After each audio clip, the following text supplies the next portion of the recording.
Welcome to another edition of the RF Video Shoot interview series. Today we are joined by none other than sensational Sherri Martel, the original diva of professional women's wrestling. Thanks for being here today. You're very, very welcome. It's my pleasure. Before you got into the wrestling business, did you play any sports growing up? Basketball, high jump, and a 50-yard dash, and a couple others at this point in time that I've been bumped on my head so many times that I can't remember. So were you a wrestling fan growing up too? Up to a point that I was. My sister and I used to go skating when my mom would go to wrestling matches in Hattiesburg, Mississippi. And there was at a livestock arena, a great wrestling atmosphere, but at the time I didn't appreciate it. And my sister and I got into a few words of conflict, even as youngsters, and she didn't want to go with me, and I didn't want to babysit her. So my mom gave us the option of either going skating or going to wrestling matches with her. So we opted to start going to wrestling matches with her. Now, when did you actually say to yourself, oh, I want to do this, I want to be a wrestler? First time I went to a wrestling match, and I watched what everybody was doing. I said, I can do that. And then the seed was planted at that point.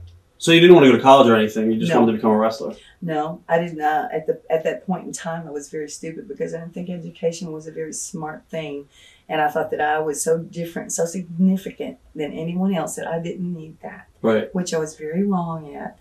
And at this point in time in my life, I feel that everybody has to have as much education as they possibly can get. It doesn't matter when you go back and get it. It doesn't matter if you're 100 years old.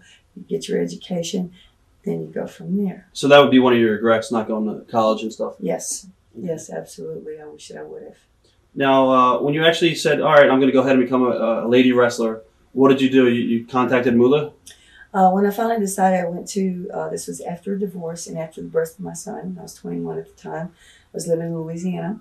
I moved to Memphis, Tennessee, and I started going to Mid-South there, with Jerry Lawler, Right. Bill Dundee, and all those guys, Troy Graham, the Dream Machine. And I started going there, and I watched their shows, and I found that there was a school. Well, I had a roommate, his name is Sweet Daddy Bobby Lyons, who was a wrestler, and another girlfriend of mine, her name is Diane Spencer. And we were putting all our money together and then having a nice apartment and everything. So unbeknownst to Bobby, my roommate, who was a wrestler at the time, unbeknownst to him, I snuck behind his back and I went to a school that Butch Moore had in Memphis. And I went in there with $500 in my hand.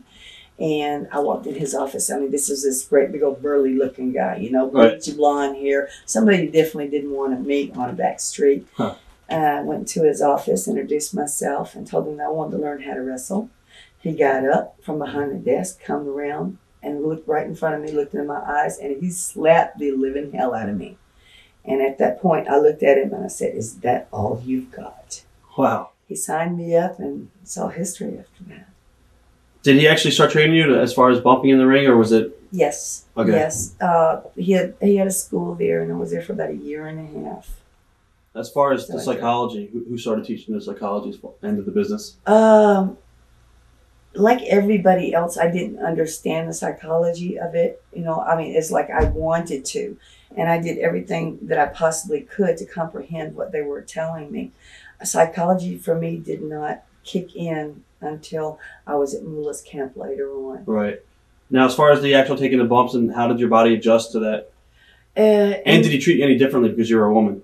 Oh yeah, they were a lot rougher on me. Really? When I started out training, they had one other girl there. Her name was Lulu Gaines, and she was short. She was a hefty lady, and I started out taking bumps and everything with her, and that was fine. But they weren't content with that, and they were really trying to discourage me a bit, to make sure that I had what it took, and this was actually what I wanted. So I got in there, and then they started throwing the guys at me, and I started having to train with the guys. Girls work from the right. Guys work from the left. I was I started being versatile at a very early age in my career, so that way I was able to train with the boys. So I knew exactly what was coming and how they were working with me. So that helped me out a whole lot in later years. Now, how did you get hooked up with Moolah? Moolah, I had went to Grizzly Smith when I was 16 years old. And who was Jake Roberts' father? Yeah, who was Jake Roberts' father and Rockin' Robin's father and Sam Houston's Right. father. Everybody knows who Grizzly Smith Right. is, right? I mean, this ain't nothing new.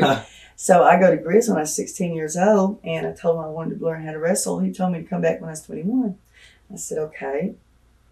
So went back out. At this point in time, had things, you know, I got married, had my son, moved to Memphis and everything. I said, well, if I'm ever going to go back and talk to him, at least I thought if I had some training under my belt, he would take me more seriously, because I felt at that point in time that they weren't. Because everybody's conception of lady wrestlers is because they're trying to get in a guy's pants, which is so far from the truth. I mean, we are not all here to service men. Right. Women are on this earth to achieve as much as they possibly can. And as far as I was concerned, I didn't really care that it was a male-dominated business, because at that point when I went into that training in Memphis and I took that first slap in the face, threw my money down and signed that contract, I didn't care what they threw me. I didn't care how male-dominated it was. I was going to succeed in this. I had my love and my addiction to wrestling had started at that point. How did you meet Moolah? Moolah. Oh wait, I didn't finish telling you the story. But exactly. I went in and I told Grizz, and I asked him to have breakfast with me, and he told me, you know, come back when I was 21.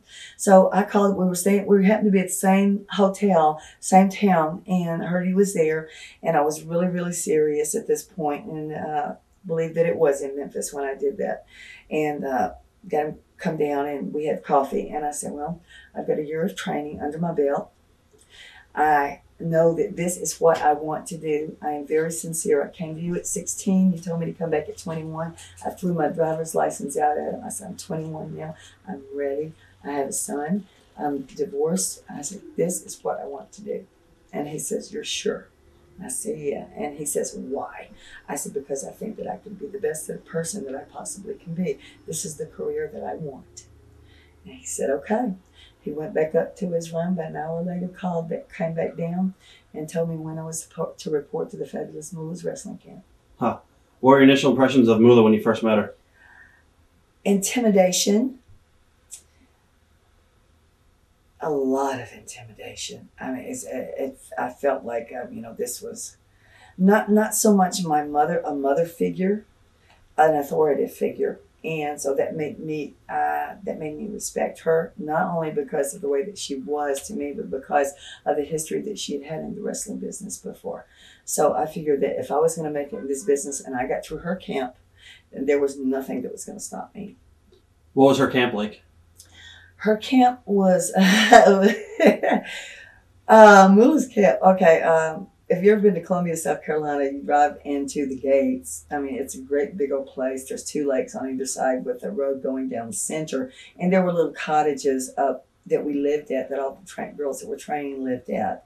And even when we weren't training, I mean, our training continued. It never stopped. Okay? Right. I mean, even for the girls that had been in the business years, everybody trained 7 o'clock in the morning. That means if you went out the night before, and guarantee you remember this, most of the girls that start out wrestling, you know, they're young girls in their 20s, and they're still full of piss and vinegar, you know, and they're invincible. And sometimes they forget that when they go out at night, you can't get up as early and bright-eyed and bushy-tailed as you like. So you had to become accustomed to being able to train from 7 a.m. to 12, sometimes all day long. Then you had your regular jobs that you did, and from there, you know, you just did what Lillian told you. Now, what was the training like as far as bumping and what was some of the stuff you had to go through? Oh, God. Oh, she used to drill us. Oh, God, she'd drill us. And I was coming in, and she had me out as a baby face first, and that was really good. So therefore, as a baby face, I was learning to more take. And I was giving as well. Right. But I was more taking everyone because it was a bit stronger and I was a bit taller than everyone else. But as far as the training, she had us do her and Donna Christian Tello. And I remember the little midget girl, Katie. Right. Little midget Katie. Yeah, Katie would come out there occasionally. But it was Donna, Christian Tello, and Lillian. They would drill us and drill us and drill us. They would make us take bumps on top of bumps on top of bumps. But the thing, after we got all that together, she'd line up all of us up in the ring and she'd look at us and said, now, what did you accomplish taking all of those bumps? A sore body. And she says, no. What you learn taking all those bumps is that you do one right the first time and it has meaning. That way you don't have to do 20 or 30 bumps. It's not what you do, it's the quality and what you do it and what it means. to the match. What was the best advice Moolah ever gave you? Save your money and stay away from the boys. Don't go out with the boys. Don't date the boys. Keep your private life separate from the wrestling business. That way you'll go a lot further. Wow. Now, once you started working, were you prepared for the sexual harassment that came with the job? I can't really say that there was a lot of sexual harassment. I can't speak for anyone else. I can speak for myself. I didn't have any problems with sexual harassment. I mean, the guys, once they saw that I was sincere and everything, I can't remember a time when one of the boys sexually harassed me in any way, shape, or form. That goes from Vince, AWA, NWA. I mean, anywhere I've gone, Japan, right. It doesn't matter. I've never had that problem because they've considered me their sister, and they've always watched over me. What are your early memories working in Japan as a young girl? The culture shock, going over there, learning something new, being out of the United States for the first time, going into a restaurant, not being able to read a menu. Everyone else was shorter than I was. Huh. But it was just wonderful. It was going over there, and I was doing something and living a dream that I was, there were times when I was insecure about myself and where I was going to be able to fulfill the requirements that they had. I didn't know if I would be able to do that, but once I got to Japan and I got over the culture shock and I started learning a little bit more about the Japanese people and the difference between the wrestling business in Japan or any place else in the world as opposed to the United States, was very, very different. So after I got over the initial shock there and I settled down, of course I had Judy Martin. She was there as a coach for me. Judy told me one time, she said, "Sherri, you'll never last in the wrestling business." She was laying on that little bitty bed at the top of that 25-story hotel in Japan. And I was looking at her and, she kind of insulted me a little bit. And I looked at her and I said, "Judy, why? Why do you think that?" She said, "Sherri, because you're not the type of person that likes to give your hard-earned money to someone else for booking you. I think sooner or later, if you last, you'll get to a point to where you book yourself. That way you just don't like giving up money to people." And that's fact. I don't. Right. Regardless of if they train me or whatever, there comes a time, and I just don't think that they get me more. Right. What was the differences as far as working over in Japan, as far as working in America? Pace. Right. There's no I suppose there's Japanese psychology to their matches. They get into a lot of high spots, a lot of high flying, and at this point in time, they're getting into a lot of death matches, putting barbed wire around the rings, pyro around the rings, lighting the rings on fire. Right. I mean, they're really, really, really abusing their bodies and stuff. But that's the way that they're taught over there. And I tend to think that they're a bit more extreme, but that's because they can go that extreme. On the other hand, when you come back to the States, everything's pretty much all psychology. However, the hardcore type style of wrestling is coming into play. I don't particularly care for that because as I've gotten older, I feel that a person should look, after having a career, they need to think longevity and they need to take care of themselves. But as everybody knows, when you're in your 20s, in early 20s, 30s, you really think you're invincible, but you're really not. It all catches up. Huh. It all does. Now, early on in your career, you were actually managed by Jim Cornette down in Memphis. Yes, I was. What are your memories of that? I was his first. When we did the convention in Charlotte in January, Cornette did a Q&A. And he announced to the whole room that I was his first. Everybody got really, really quiet. I mean, because I can imagine what was going through all their minds, and it was just crazy. But yeah, he did manage me there. He told me that, he said, "Sherri, maybe your career would have gotten started a lot quicker if I wouldn't have been your manager. But I tell you what, I think everything happens for a reason, and time after time and time again, Jim Cornette has always come back into my life, and I am proud to say he's never been nothing more than a positive role model for me.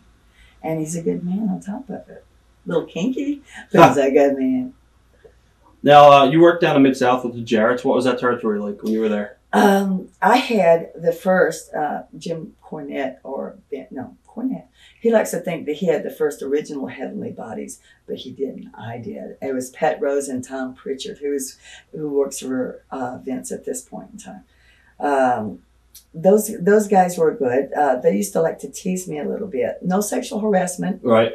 but they did like to tease every once in a while. You know, they didn't go overboard with any kind of jokes or anything like that. They wouldn't. Oh, they did. They wouldn't stop him. If you consider not letting you stop and go to the bathroom on a 4 or 5 hour trip, harassment. I guess that would probably be about it. They would play those types of little jokes and stuff, but. Pat and Tom were wonderful. We used to always laugh at Pat Rose because he'd get on the phone to his wife. He'd have a 2-hour conversation. By the time he got off the phone with his wife, we could have been back in Nashville already. We were still outside of Louisville. Yeah, there was no cell phones back then, so no, nothing like that. But it was wonderful. That was my experience with Tom Pritchard at that point in time. Memphis was just a really, really great time in my life because I started forming the relationships that would, little bit I know, would last a lifetime. Now, was that your first rural territory that you started working for? Yes. Okay. Yes, it was. I had moved. I had after I came back from Japan the first time, I went to Memphis and worked. Who was I working with? Got Leilani Kai and Big Suzanne and Penny Mitchell. We had all came into work in the Jarrett territory after I got back from Japan the first time. And we were in a mixed men and women's battle royal in Jackson, Tennessee. Now, being the young green thing that I was, I didn't know that you weren't supposed to take bumps in the middle of the ring when there's 30 other people in there. Right. And one of them being Plowboy Frazier. Remember him? Yeah, big man. Big man. Well, somebody hit me and I took a bump down in the ring. He proceeded to fall on my leg, which put me out for a while. Right. And then at that point, I moved to Rochester, New York. And I was out of the business for a couple of years. I'd let my leg heal. I wore a brace on my left leg from all the way up to my hip for a long time, at least a year. Wow. And then I started getting back, in physical training again. And then I got it back in my head. I picked up a magazine one day, and that itch just came back, and I started wrestling again. I started out with AWA, Vern, with Vern at that point, and they dropped the AWA title on me a couple of years after that. But I did work for AWA prior to going back and working with Memphis again. Right. Now, Vern Gagne, what was he like as a promoter? Jesus, guys! Come on, can't you do anything right? Do I gotta come in here and do it for you all? At that particular time, that was Vern's favorite saying because he'd come in, we'd have to do about 30 markets. We'd all come into, the Minneapolis office and we'd all be getting ready to do our promos. At that point in time, interviews were 2.5, 3 minutes. Right. So that means you had 3 people there plus the announcer. You had plenty of time to get your storylines over, which is not the case today.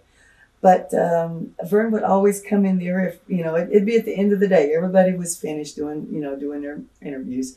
And Vern would just come back in there and see something and he'd make everybody start all over again. Huh. But he was a perfectionist. I guess that's why he's such a legend in this business today. He knew what worked. He knew the storylines that worked. He knew the chemistries with the people. And of course he had Ray Stevens up there too. So that was a lot of help. What was Ray like? Ray Stevens was just wonderful. I could go down in his office and sit down and talk to him and listen to him just tell me stories. Stories about Wahoo McDaniel. Stories about feuds that he had with people. And I wish I'd have taped them because he's not here now. Right. But I miss him a lot. He was a big influence. No, I guess Vern's real big first show was Super Clash. Yes. That was just like WrestleMania. Yeah. Were you overwhelmed working in front of such a big crowd? Yeah. Yeah, I was. But as I got the same feeling in my tummy today that I got then, right before I walked out through those curtains. But once you walk out through those curtains, the crowd was just there and you knew what you had to do. You still had the right. Tight tummy and everything, but you still knew what you had to do. What are your memories of working with Candy Devine back then? Candy? Oh, God. Oh, man, Candy. Let me tell you, Candy was Candy, I love you, but I got to tell this. Huh. Candy was.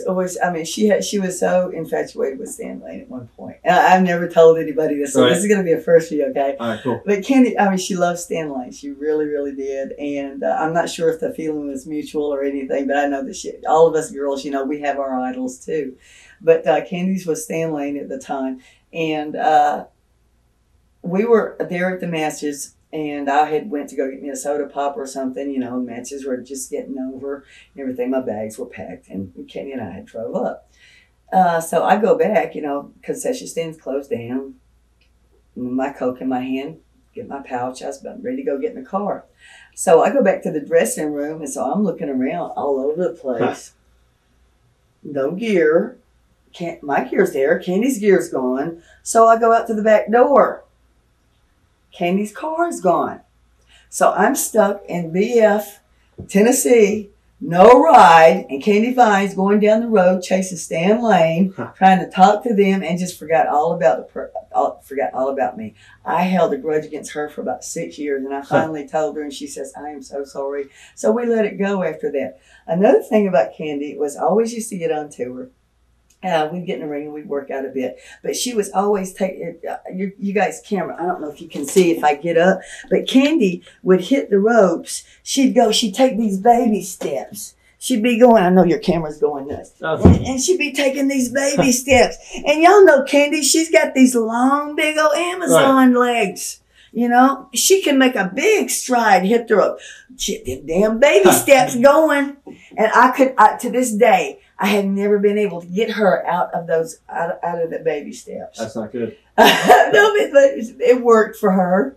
It did. It worked for her. Just because something doesn't work for me or it's a little bit awkward, you know, we usually could work around stuff. But Candy was amazing. That girl could drink some beer too. Now, did Vern change after the success of Wrestle Rock? Because that was, you know, a pretty big hurdle that he jumped. Yeah, he did. He changed after that a bit because he knew that some of his talent was thinking about going over to Vince. Right. And at that point in time, I was not one of those people. Shawn and Morty had meetings with him at the time, and we were working with the Rockers, and I was managing Buddy and Rose and Doug Summer.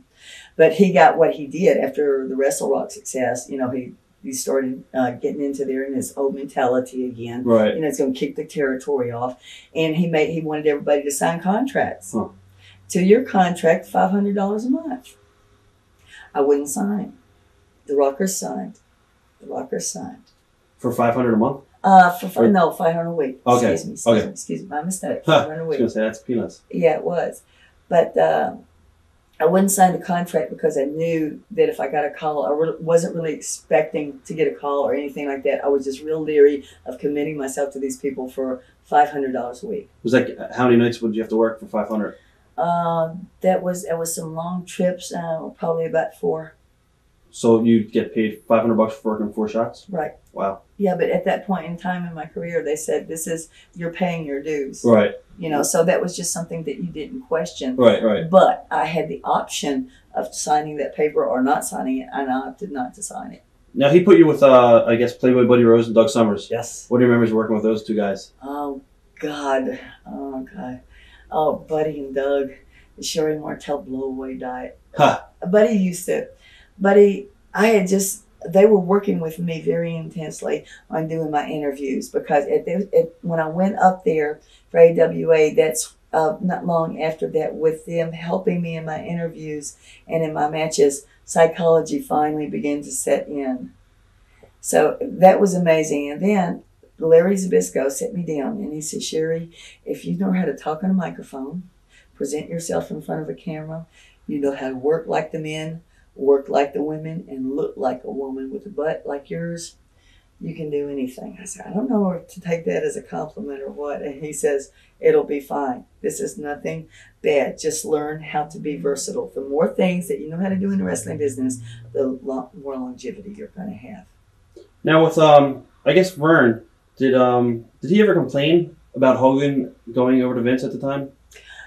He probably did, but I didn't listen to him. Right. You know, because when somebody leaves a territory, everybody's going to dog him. Right, right. You know, but they're doing what's best for their family. Hogan did what was actually best for him and his career, what he thought. Right. You know, I mean, you can't blame someone for that. Hey, if somebody wants you to stay in a territory, pay them. It's very simple. If you got people up in the office that are so centered on about 10 people and you're letting everybody else go, all the other talent, they're not looking at all their talent. They're focusing on a few. I realize that is important, but don't cut your nose off to spite your face sometimes. Getting back to Playboy Buddy Rose, did you ever manage him back in like '84, just at WWF tapings as one of the girls when he'd bring out? You mean one of his rosebuds? Yes. Were you one of his rosebuds? Yes. Okay. Penny Mitchell and myself. I remember that. So, yeah. All right. Yeah. Because both of us had short hair at the time. Somebody gave me a picture a couple of years ago, and I was just looking at it. I couldn't believe it. Now, how did you handle the initial success personally of being on the road and a player on a national TV show with AWA? I had 2 dogs at the time, and my life was very secluded. I did, lots of charity events, whatever they set me up with to do, I did. The publicity and stuff that didn't really seem to kick in, or it didn't seem to bother me. I mean, or any way, shape, or form, because it was mostly just around the shows, because I could take my makeup off. Right. I can get out of character, as everybody likes to say, and just wear no makeup, pair of blue jeans, and nobody recognized me. Which I'm able to do to this day, but it surprises me. More people, since I have taken off all the makeup, it surprises me how much they remember now. Yeah. Now, you talked a little bit about Shawn Michaels and Marty Jannetty. Buddy Rose and Doug Summers, they had some great matches with the Rockers back then. Now, the one that sticks out in my mind was the New Year's Eve special, the Bloodbath. Yeah. What are your memories of that match? I was scared. When the guys had a match, I knew the intensity behind this match. And Marty and Shawn were young, and there was nothing that they would not try. Nothing. Buddy and Doug the same way. Buddy Rose, he's a perfectionist in his own right. Doug Summer, a perfectionist. All of them, perfectionists in their own right. And here I am. I'm the newest one of the group and everything. But they talked to me. They helped me. And regardless of this fright that I had for them, they were able to pull me through it. And I was able to go out there and do my job. And at that point, I think I become more confident in myself as a manager, and being out there and being able to compliment all 4 of the guys. Right. We did an interview with Shawn Michaels, and he actually said later on in his career at WWF, you actually looked out for him a lot in WWF. So he credited you. I watched Shawn grow from a young, determined man with no boundaries to a very well self-disciplined man. The talent that he and Marty had, the electricity that they had. And with Buddy and Doug were not as good looking as Marty and Shawn. They weren't the pretty boys, but they complemented each other so well. Right. I mean, it's like they could close their eyes and they knew what the other was going to do. But Shawn and Marty like to always throw them off a little bit. I used to watch Shawn and Marty sit down while we were there doing in the Minneapolis office, and they had dolls. And I'm thinking to myself, what are they doing? So I keep watching them. The more I watched them, I saw what they were doing. They were working out stuff to do in the ring. If they could do it with the dolls, they could find a way. They found a way to do it in the ring. Wow. And that's how they came up with a lot of their stuff. And it was just absolutely amazing to watch them. And Shawn and Marty, to this day, I'm so very proud of them. So very proud that my career combined with theirs, it's given me so much pleasure. So many memories. Early memories of Scott Hall. Scott, okay, Minneapolis. You remember, like on 90210, they had the garden there with the pool in the center. Okay, well, our apartments up there, it was called the Warren Apartments. It was right across, it's right down the street from the airport. We all had to live close to the airport. And so Scott Hall lived directly up above me. I lived on the bottom floor. Colonel De Beers and Buddy Rose lived off this way. So my biggest thing about Scott was when I would start cooking, because I always have a tendency to cook too much. Right. And a lot of guys, they always going out to restaurants and stuff like that. But what I would do if I'd make some lasagna or spaghetti or something, I'd open the windows, and lo and behold, sooner or later, they'd all come drifting in. So I'd come down, he'd be looking. I know he'd always looking down, because I'd look up there and I'd see him. Sherri, what are you cooking? I said, come on down. So that was good. All the guys used to eat that. Scott was good. Scott was very helpful. Him and Kurt were together at the time. They were the champions. Right. And as a young Scott Hall, a young buck-looking, good-looking, I mean, he had it all. Are you shocked about what happened with Scott, and, as years passed with his reputation? Yes. Yeah. But it's choices, it's personal choices that people make. You can't blame anybody else for the decisions that he made other than him. Right. I'm glad that he is alive. I'm glad that he's here. I hope that he can turn his life around. I miss that old Scott. Right. He's a good guy. And no matter what condition he was in, he was always respectful to me. He always, if there was anything that he could do to help, he always did. I never had him to be rude to me in any way, shape, or form. Larry Zbyszko. Early memories of Larry. Larry Bear. Larry was wonderful. Larry Zbyszko was the person instrumental in getting me my job with Vern. Right. He went in with me into the office. I had worked on a few shows for Vern at the time, so he knew me. And I guess he never thought of me as being someone, that with a company on a regular basis. And I was living in Nashville at the time, and I had flown up to do a show. And so Larry, he says, we're going to go in there and we'll talk to Vern. And I said, Larry, are you sure? And he says, yeah. I said, I think this can work. And so he had been telling me about the interviews and everything. So Larry helped me out. He helped me work on my interviews. He helped me become more self-confident. And he says, Sherri, when you get nervous, just look out that crowd or listen to them and think, everybody wants me. And I said, okay. And it was history after that, pretty much. We went in there and talked to Vern. With Larry's help, talking to Vern, with his confidence in me that I could do, the female manager's role at that point in time. Without him, it would have never happened. Now, were the boys cooperative in giving you spots in the matches and stuff? Oh, yes. Yes. Was there any jealousy or bitterness ever from veteran females over your success? I don't think so. I mean, I think everybody has their resentments, Right. That's a bad question to ask me, because I can't. You're asking me to speak for them, and I cannot. Right. Okay. Now, initial impressions of Medusa when she first came into the territory. Deuce. I go, well. She was later a London Blaze. Right. But when she first got the name Medusa, I went up to her and I said, Debbie, why did you have to pick a character that has snakes coming out of their head? And I hate snakes. Right. And because she was not a snake. She was a female like everybody else. She was career-minded and goal-oriented woman. She wanted to be in the wrestling business. She wanted to be champion. She did what it took to get there. And she worked very hard at it. You guys had a match at Super Clash too. That sticks out in my mind. Any memories of that match, or? Super Clash, God. I was thankful that we both came out of the ring without being hurt. Women have a tendency to be a bit rough.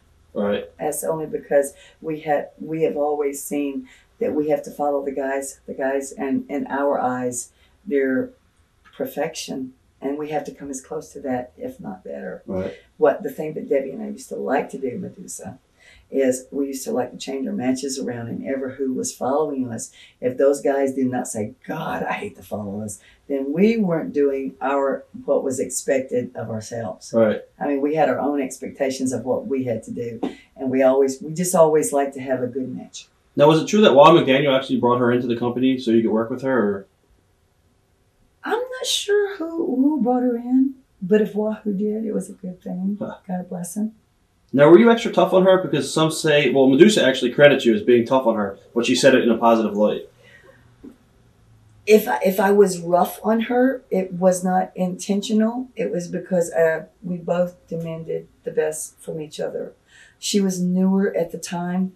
I've never wanted to go into the ring or with the intentions of going into the ring to hurt someone. Right. That is not in my makeup. Maybe I was a little stiff occasionally. And it's only because I saw that something was going wrong and I had to take control of the match to get it back on track again. But she followed good. She was wonderful. And hey, her career speaks for itself. I mean, both of us were young at the time. I had maybe a couple of years more experience, but she followed right along. Who trained her? Do you remember? Don't remember right offhand. How did you wind up in the WWF? I was doing celebrity golf celebrity golf championships, and I was just going out there. I wasn't really a good golfer, I had started, but I wasn't that good. But it was for a good event, so I'd always go out for the charity events. But I met Jesse Ventura, and I had run across each other occasionally. And he asked me one day out on the green. He said, "Sherri, why don't you go to work for Vince?" And I said, "Well, Jesse, nobody ever called. I'm not just going to call if they're wanting a job. I really don't feel that I'm experienced enough." So lo and behold, a few months later, I get back from a trip about 3 or 4 o'clock in the morning, and there was a message on my answering machine from Blackjack Lanza saying, "Sherri, this is Blackjack. Vince wants to talk to you. Call in the morning." So I did. I was going nuts. I mean, I got back to the house. I mean, I was going nuts. And there's just me and my dogs there. And I was just jumping up and down and yelling and screaming. And if somebody see me, they thought I was having a heart attack or I was going nuts or I was just losing it because I was all over my apartment, jumping up and down. Right. I was so happy. And I got on the phone the next morning and I called and I made the appointment. They wanted me to come in a couple of days after the phone call, and I couldn't because I had some dates down in Alabama. Where I ran into Candy Divine and Mr. Chris Love. And I went down there, I made the bookings, and I was sitting in the hotel room with Chris and Candy. And I said, "God, I'm so nervous." I said, what if I get up there and they meet me and they don't like me? And they said, "Sherri, just go up there and do your best. And if everything works out, then it'll work out." How did Vern take the news? Well, I didn't tell Vern right away. I didn't tell because when I went up there for the interview with Vince, I held him out for 2 weeks before I gave him an answer. Right. And that was right before I went to the Houston show where Moolah dropped the strap on me. Wow. And Vern, I gave him 2 weeks notice after I gave Vince an answer. And that was where they well, you can't leave, you signed a contract. I said, "No, I never signed a 2-year contract." I said, because I thought it was a lot of bullshit. Right.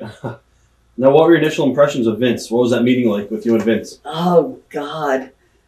He was so intimidating, but I knew Vince Sr. Right. And I had seen Junior, when I went up there, when I worked with Lillian and with all us girls, because Moolah never went to work up in New York without, she never sent girls up there. She was always one of the 4. Right.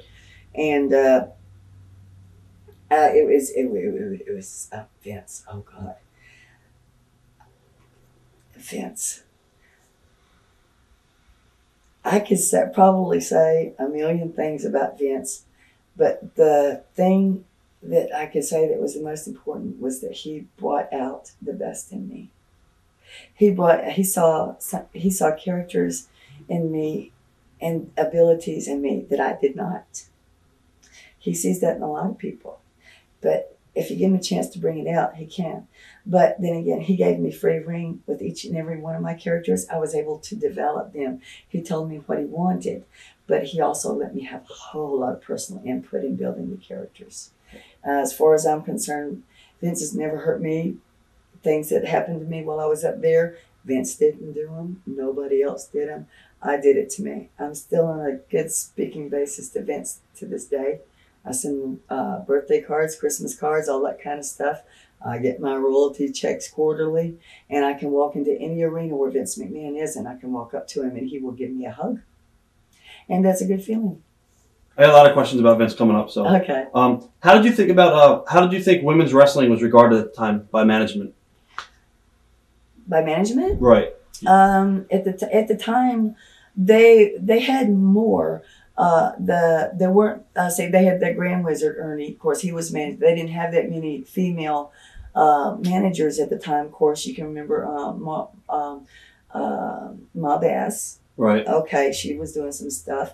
And the Grand Wizard at the time, of course, Freddie Blassie. So there weren't very many lady wrestlers at the particular time. So when we first started getting in there, women had one spot, and that was to wrestle, and that was it.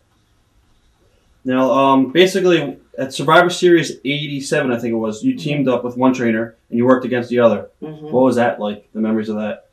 You're talking about with the Bomb Angels and all the girls in there? Oh, that was amazing. I hurt, by mistake, Velvet McIntyre that night. I hurt her arm. I think I sprang it or something. And I wouldn't, like I said, I would never go in there to actually hurt somebody. And I was worried the rest of the match that I had done something so severe to her. But the match itself went over phenomenally. The Bomb Angels, you know, Leilani and Judy, they were Jimmy Hart had them. What was it? Man, I forgot. Oh, come on, help me. I'm trying to remember. Blondes. Come on, somebody help me. Doug would remember. He's not here right now. No. My partner would remember. Yeah. Oh, man. Yeah, I'll remember it. The Glamour Girls. Yes. All right. Yep. The Glamour Girls, because Jimmy Hart was with them. Remember? Right. Yeah. But those guys were phenomenal. Bomb Angels were great. I was going to ask you, what did your memories of them? Oh, them guys! I like watching them against the Glamour Girls because, I mean, those guys. I mean, Leilani and Judy, they worked Japan so much, and the Bomb Angels came over here. I mean, that was just an added plus. Now, was Moolah proud to see you as her successor and put you over, or was she bitter at all when they gave you the title? Because you came in pretty quick and got the belt real quick. Yeah, I did. I don't know. You have to ask her. Okay. I mean, Lily and I didn't always see eye to eye on things, but we have a mutual respect for each other. Right. Now, whether the question you ask, that's something you'll have to ask her. Because you're asking me what I perceive that she was thinking, and I don't really think anybody knows what Lillian's thinking. Ha. Mae Young, your early memories of Mae Young. Mae Young, oh God, if it wasn't for people like Mae Young and Penny Banner and Lillian, we wouldn't be here today. You and I wouldn't be here doing this interview. That is one tough old broad. Huh. Lillian is one tough old broad. And I am very proud to say I am one tough old broad. But I would not be anything without them. Now, when you came into WWF, were you under the impression that you were just going to manage or wrestle or both? I was under the impression that I was only going to be there in the wrestling capacity. Right. Because they had dropped the strap on me.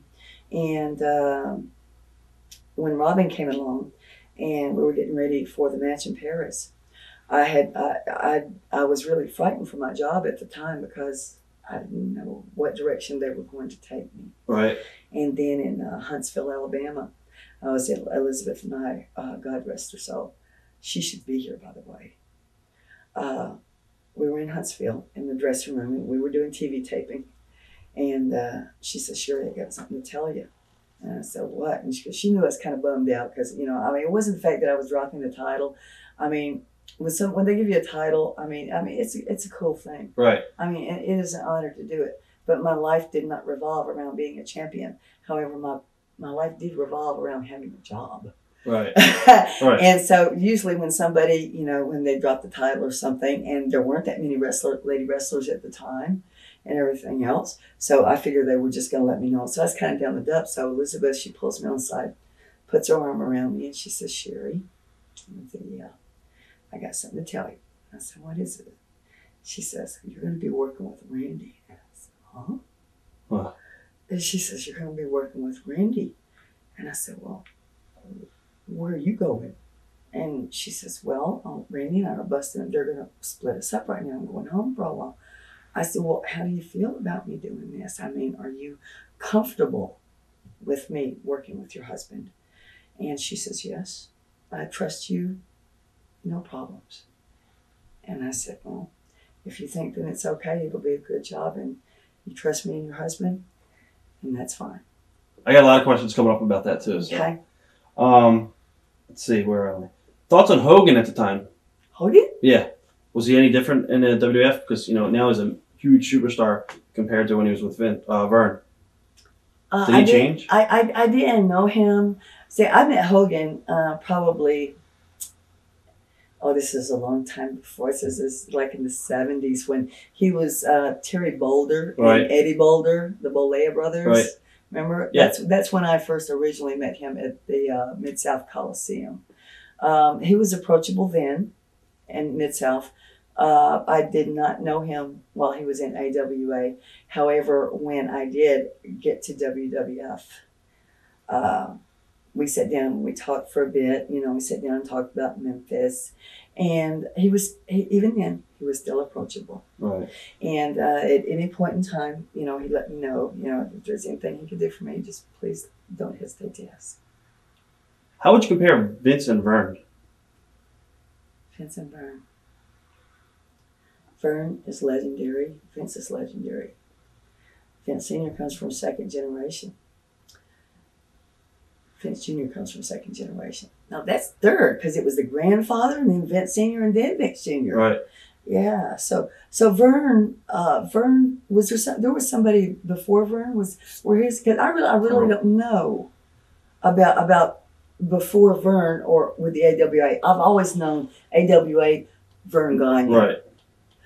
Vern and Vince were different levels. Vince, at this point in time, I think he had a wider vision of what the wrestling business was going to be. And Vern was old school. He wanted to keep everything the way it was. And at that particular time, he wanted to keep that particular era alive. Vince Sr. saw something totally different. He saw something bigger. Going back to WWF, your thoughts on Jake Roberts? He was in the company at the time. Jake. I met Jake years and years ago. When I first met Jake, he was Fred Platt. He was a referee. Right. And that was in Lafayette, Louisiana. It was also one of the first few times that I met Grizzly Smith and got to be friends with him. And this was way before I even asked him to help me get in business. I feel that I watched a very talented man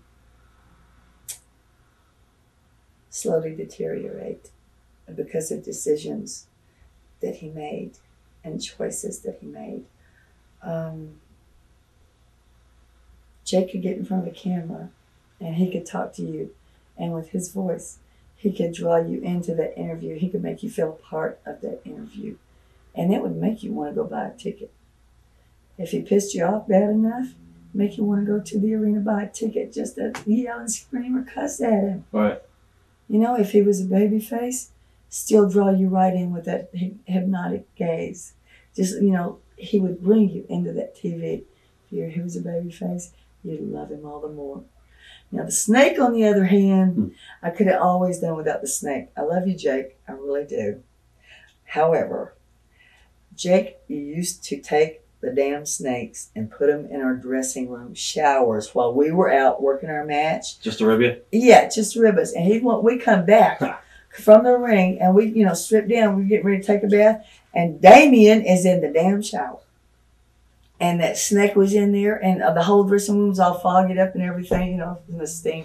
It was just crazy. But Jake did. He liked to chase me with the Snake because he knew I hated him. Getting back to Randy, we've done interviews with a lot of people in the business, especially guys who are in the locker room with him in the 80s, the heyday. Now, a lot of people say he treated Elizabeth, wrong. He locked her in closets at Poughkeepsie, the TV tapings and stuff like that. He was really overprotective of her. Did it bother you at all?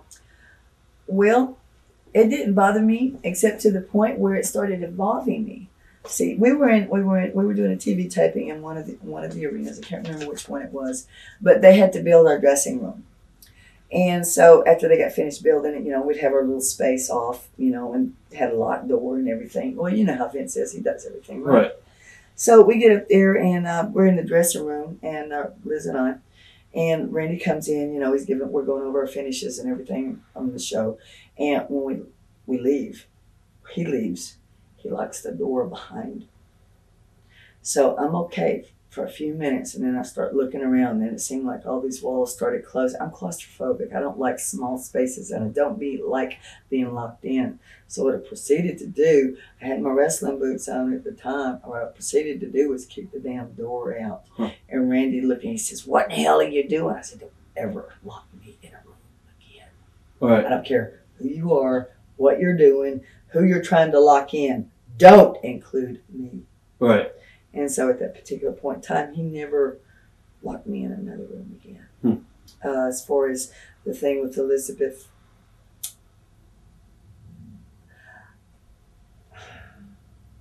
let me just say this. Both of them were Scorpios, and they were both overprotective of each other and both very jealous, but I knew that they loved each other very much too. Right. And sometimes when you love someone so much, you don't realize what you're doing. Right. Even if you think it's in their best.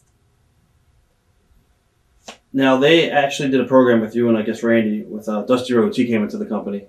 And, Vince put the polka dots on him and stuff like that, obviously for obvious reasons. Don't forget Sapphire. Yeah, and you had Sapphire as his valet. Yeah. What are your memories of the program you did with those guys?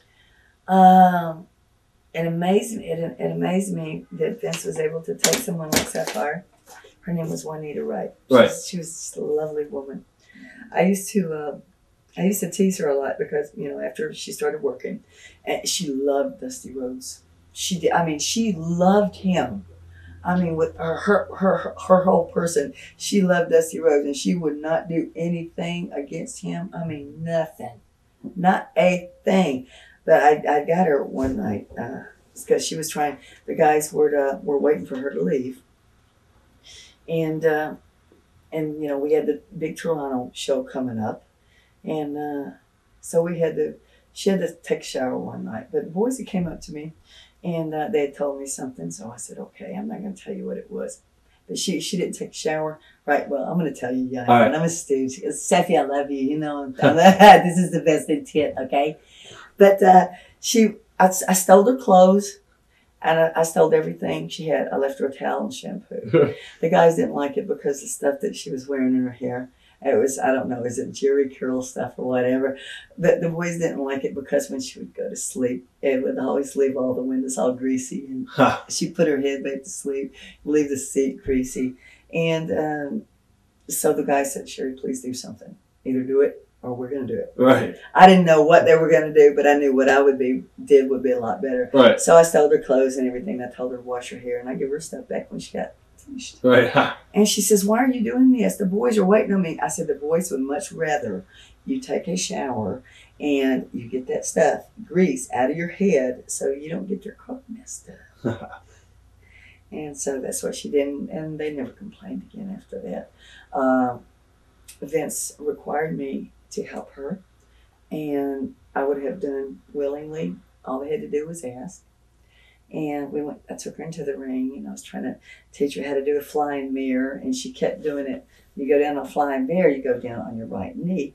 You cup the head when you're coming down, so their head or their face doesn't go into your knee. Well, when Safi was doing it, everything was fine. She grabbed the head, flipped me over, but instead of going down on this knee, she went down on this knee. Therefore, my nose went into her knee when she was coming down. Vince happened to be at the training session at the time, and I said, and I yelled, which is something I usually try not to do with her, because it doesn't get the point across. Right. Yelling doesn't get it across. But I just lost it for some reason, and everybody turned around and looked because they never heard me do that before, except for out at the ring. Right. And I told her, I said, "Sapphire, I love you." I said, "But you do this shit to me in the ring, and I'm going to turn around and I'm going to punch your lights out." And I've never tried to hurt anybody in the ring.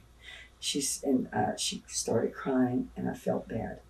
And I said, "Okay, let's try it again. Now, take my head. You're going to give me a flying mirror, and you're going to go down on your right knee. You're going to cut my head, and that's how we're going to do it." Right. And she wound up doing it right. And needless to say, for the show, she did really good in trying. How was Dusty to work with? Dusty was fine. Dusty was always there. Always gave me my space. always included me in the spots, always included, Sapphire and I in spots. Him and Randy, they were very generous with us. They gave us our time. We all complimented each other. And that's what we all loved. Now, were the boys extra hard on Dusty because of Dusty's past? I heard comments. You have to understand my way of thinking. I try not to hold grudges. And I'm sure, this is very competitive business. And you can't help but get a little hot. I mean, I got hot at Bischoff a few times. I got hot at Muller. I mean, I got hot at everybody. Right.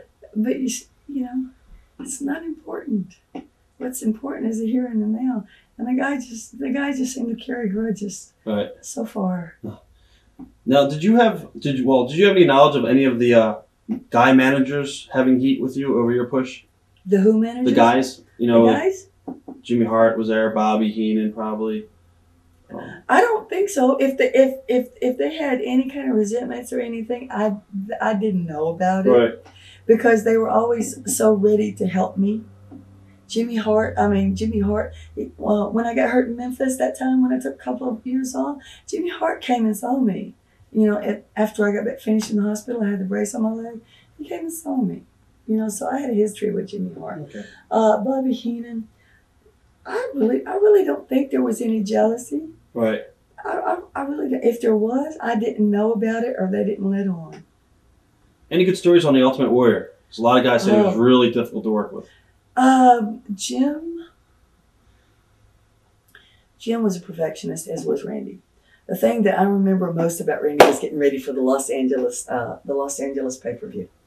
And I remember riding in the limo with Jim to a town one night, and he told me that Randy faxed him 30 pages of a match. That's what he did with Ricky Steamboat for WrestleMania 3. Yes, he did. Huh. But look at the outcome. Oh, yeah. So that just goes to show you the depth that these guys go to in order to please that audience that are buying those pay-per-views. I can honestly say in my heart, when Randy and Warrior and I were all out there and then Liz came back, I can honestly say that everything that we did was to make sure that audience enjoyed that match and that it was something that would be remembered for all times. What was Jim like to work with? Jim was easy. He really was.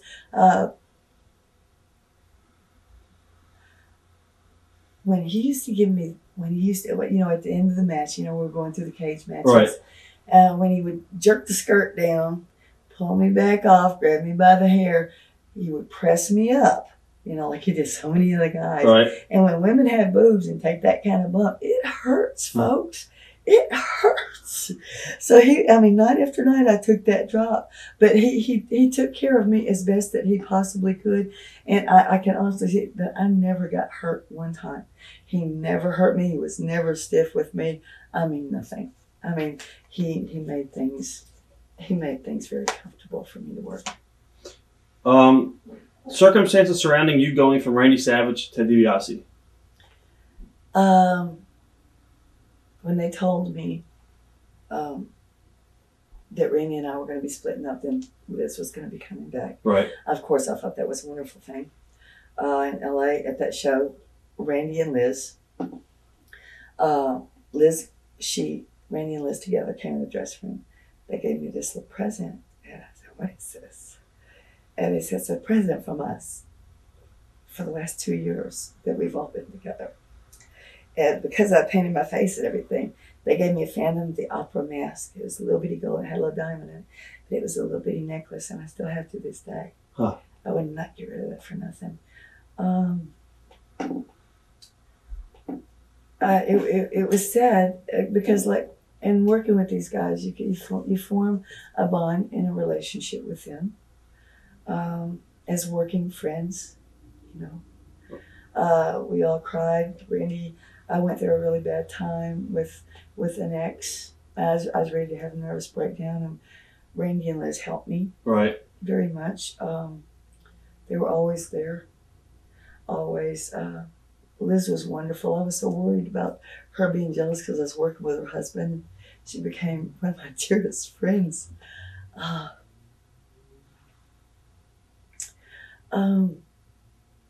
We were sad when we were breaking up, But we knew in the beginning when we started that all things come to an end. Right. And it came to a good end, an unwanted end, but we realized that it was time for us to move on. And Vince had other storylines that he was ready to go with. And that was when Randy and Liz got back together. And so I'm happy to say that I would let that lady hit me with anything that she wanted. Huh. She could hit me with a purse. She could hit me with a 2x4. She could get a sledgehammer.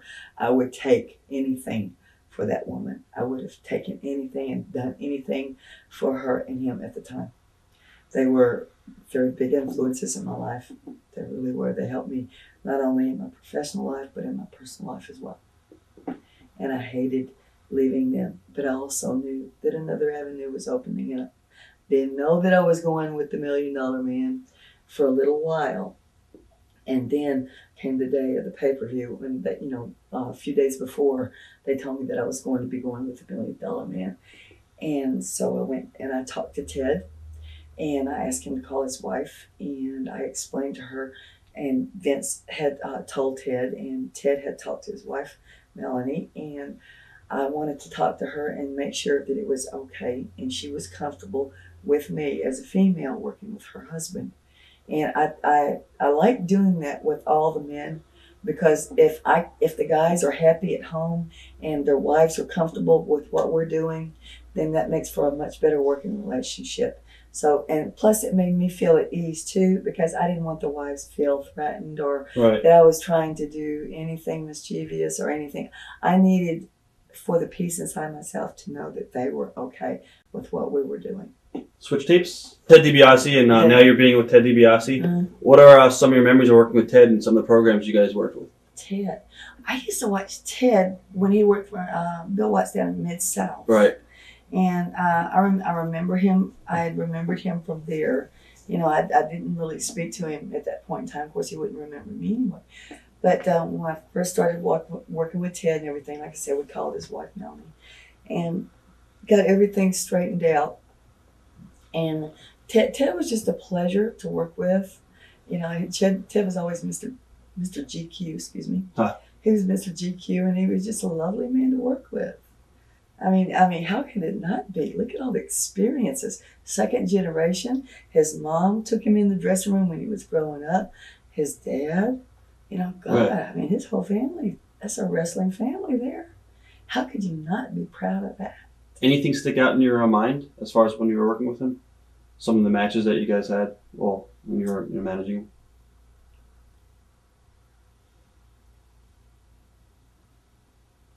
All the matches were amazing. However, it's not one of the matches that stands out in my mind. Would you like to hear a saucy story? Without a doubt. Road stories and ribs are the best. So. Yeah. Well, it was getting to be. My nickname for Ted was Teddy Bear. Right. I always call him Teddy Bear, and he just looked like a teddy bear to me. With those red cheeks and all that stuff. He just looked like a teddy bear, and so it was getting to be his birthday, and we had a show at Boston Garden. So I called ahead, had a couple of friends of mine go down to a naughty shop. And I told him, and I said, I'll just give me receipts. I said, spend about $200, get a birthday cake, get some dolls, and, some little, off the wall birthday presents from a naughty shop. Nothing that would be embarrassing if a woman walked in. However, that would be very funny. Right. I have pictures of his birthday party. When we got there, the girls had went to one of the shops, and they had gotten a couple blow-up dolls. That was the only thing that some women shouldn't see. But they got him some tapes, and we got him a little Care Bear, and we wrapped out the Care Bear and put Teddy Bear on it, and he had a birthday cake in there. And what happened? The girls they did it in my dressing room. So that way Ted, he went straight to the boys' dressing room, so he didn't even come in mine. So I had to go get him when the girls were ready. They bought the birthday cake in there. So they lit the candles on the cake, and he walked into a dark dressing room, and then the lights came on, and surprise! That's awesome. Yeah, that was the biggest thing there. But working with him, it was pleasurable. There was never any kind of trouble between us. I mean, we were adults. We were able to talk about things. I was able to compliment his match and not overpower him in any way, shape, or form, which I learned from Randy. And it was just an amazing time. Now, from Ted, you went to Shawn. Yeah. What were the circumstances behind that? God. And well, when I broke up with Ted again, I was in fear for my job. I didn't know what they were going to do with me. I mean, what were they going to do with me? You know, how many guys could they put me with? And then, not in my wildest dreams did I ever think that I'd be working with Shawn. After watching him being groomed, growing up in AWA and everything before that, and then watching him WWF, it was just amazing. And then I said, oh my God, I've got another boy toy.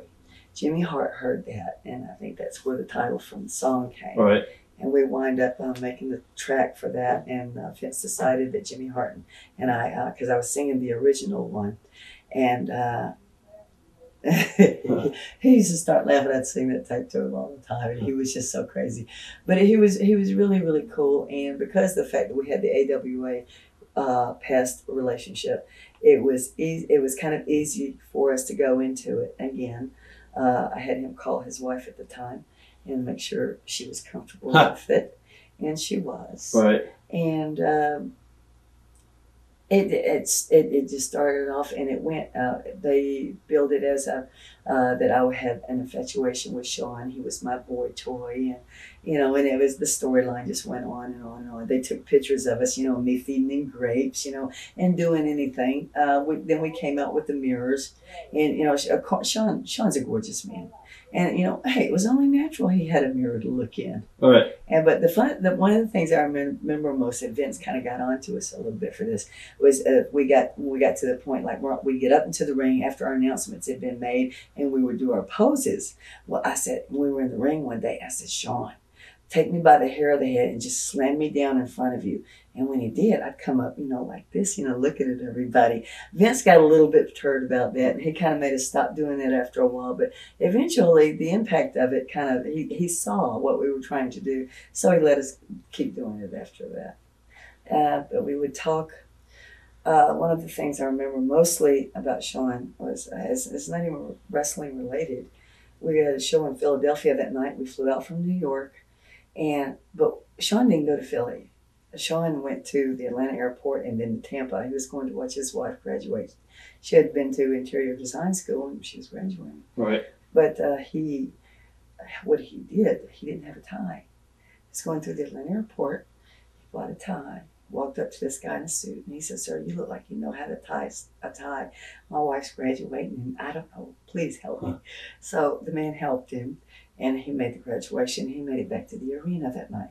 Well, as soon as he got back, he proceeded to come in the dressing room, and he'd come in there, and he always liked the satin on my gloves. So he was always doing, this number. Right. So I always made sure that I carried an extra glove for him so he could carry it around. Because when he was a baby, I think his mom had satin or something to that effect in his crib, and he just liked the feel of it. Right. And he would always be doing that, but he was always intent, and he came right back in and grabbed his glove and started doing this.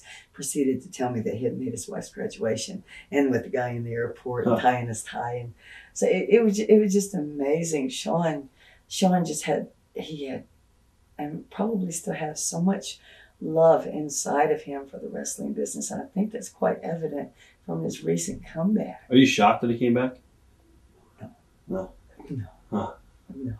Because I thought he had a career-ending injury. Yeah, I thought that he was out for good, but when he came back, I said yes. I didn't know. I knew that his injury was really bad. I didn't know that if he would try to go into another profession or go in another direction with his life. I really had no idea that he was going to come back, but it was quite a pleasure to see. Now, did you miss being an active wrestler around this time?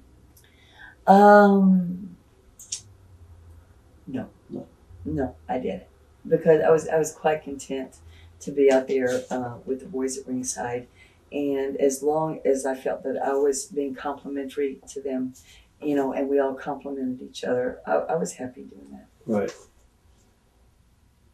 Did you have any idea that Shawn was going to be as successful as he was? Oh yeah. Okay, so you know. Oh yeah. Oh yeah. That's easy to see. But he's a total package. I mean, and I'm not taking that against Luger or anybody else. It's just Shawn. Shawn is just damn talented. He's got charisma. He's got everything. He can talk on the mic. He can do it all.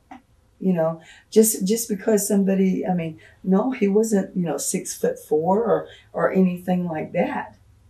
He was a gorgeous, talented person that took a lot of pride in doing what he did. Now, when Ric Flair came into the company, how did the boys view him in the WWF? And also, I heard, Bret Hart says a lot of the guys weren't too impressed by Ric when he first came in. Well, see, that's another question that you're going to have to ask someone else because, well, see, my dressing room is separate from those guys. Right. So I don't dress with them. So therefore, I didn't hear a lot of their shop talk. If they said anything, I mean, there, if you guys were threatened, this is Ric Flair coming in, of course they're going to be threatened. Who wouldn't be? But at the same time, I think they were all professional.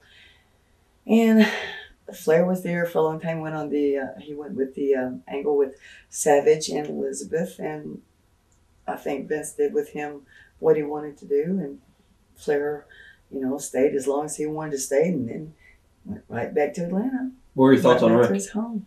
I love Ric. Ric's amazing. Oh God. Oh, Ric Flair. Ric Flair's timeless. Any good stories? Yeah. Ric Flair. Well, I know one I can't tell you, but I got one I will tell you. It's not one with the sock, is it? Huh? No, it ain't nothing to do with the sock. Okay. I don't know what somebody told you about the sock, but they're lying. Oh no, I just hear a lot of Flair sock stories. Sock? Yeah, just how he likes to run around hallways with just a sock on. I never saw the sock. Really? No, I saw the He robe. did the Socko gimmick before Mankind. I heard about. Wait a minute, I did hear about that, but at the times when I was fortunate enough to see him in just that robe, it was quite entertaining. It was very entertaining. There is not another man on this earth like Ric Flair, and I say that with the utmost respect. Right. I do. He's just wonderful. What was your story? You're gonna tell us. My story was when we had gotten into a town, and I was still working with Ted at the time. I was doing the Fifi outfit, with short outfits and all that. But I had walked right by the where they had set the barricades and stuff. Right. They had them all set up right there, and it was real tight with the wall. Well, I had my back to it, and I went right past a fire extinguisher, and it fell, and I was lucky it didn't get my tendon there, but I got a real nice mark on my leg. But I went over there after the fire extinguisher fell on me and started yelling, blood started going on my leg. They sent me to the hospital. Well, Flair, I had rented a car, so obviously it was apparent that I couldn't drive, and so we turned the car in, and Flair drove me to the town and everything that night. And then he said, "Sherri, you ought to take some time off, let that heal." Well, I took 2 weeks off, and then I later heard him say, "Damn, I didn't tell her to take that long off." So it was just amazing. And I had the best time with Flair because one night is right before I was fixing to get my divorce from my third husband. And it's, boy, I'm really telling trash now. But we were all at this bar after a show that they had in Huntsville. It seems like everything happens in Huntsville. But we were all at the bar that night drinking cocktails, and I was over there playing pool. And so there was this guy over there, he's just running his mouth. So Flair walks up to the guy and he says, "I got $100 bills that says Sherri Martel can beat your ass on the pool table." And I looked at him, and then I looked at the guy. This is WWF days? Huh? This is WWF days? No. This is after. Okay. This is after. Oh, WCW. Okay. This is before WCW. Before I even went there. But so the guy took the bet. And needless to say, I got a little bit too cocky because I thought, Ric Flair's backing me up. However, being Ric Flair's friend and him betting $100, didn't have anything with my ability to beat this guy playing pool. But needless to say, I lost because I shot the 8-ball in. And I lost $100. And so I tried to give it back to him. He wouldn't take it. Thoughts on Bret Hart? Bret Hart. Bret Hart. What can you say about Bret Hart? I mean, what can you say besides the fact that he's a legend? He comes from a legendary family. Regardless of what all the books say about what good and bad people went through, regardless of what they say, Bret Hart will stand out in history. He really will, just like his dad, just like his brothers, everybody else. I like Bret a lot. He was a good man. Still is a good man. Now, how hard was it being in the WWF and being on the road so often and having a relationship outside of the business? Well, like I just told you a few minutes ago, that was my third divorce at that particular time. For me personally, wrestling and having a relationship, a personal relationship outside the business, right, that was virtually impossible. It really was. Because my mind was so focused on wrestling, everything else took second. Everything. And that was including my ex, my family, everyone. But they were very patient with me because they knew what I was trying to do, and they backed me up. And as long as I was happy, they didn't care. They were willing to sacrifice the time, me being away from them, in order to obtain my objectives. All right. What led you leaving the World Wrestling Federation? I got busted for smoking marijuana, and I wouldn't quit. I was going to ask you your opinion on drugs and wrestling because of the road schedule and everything.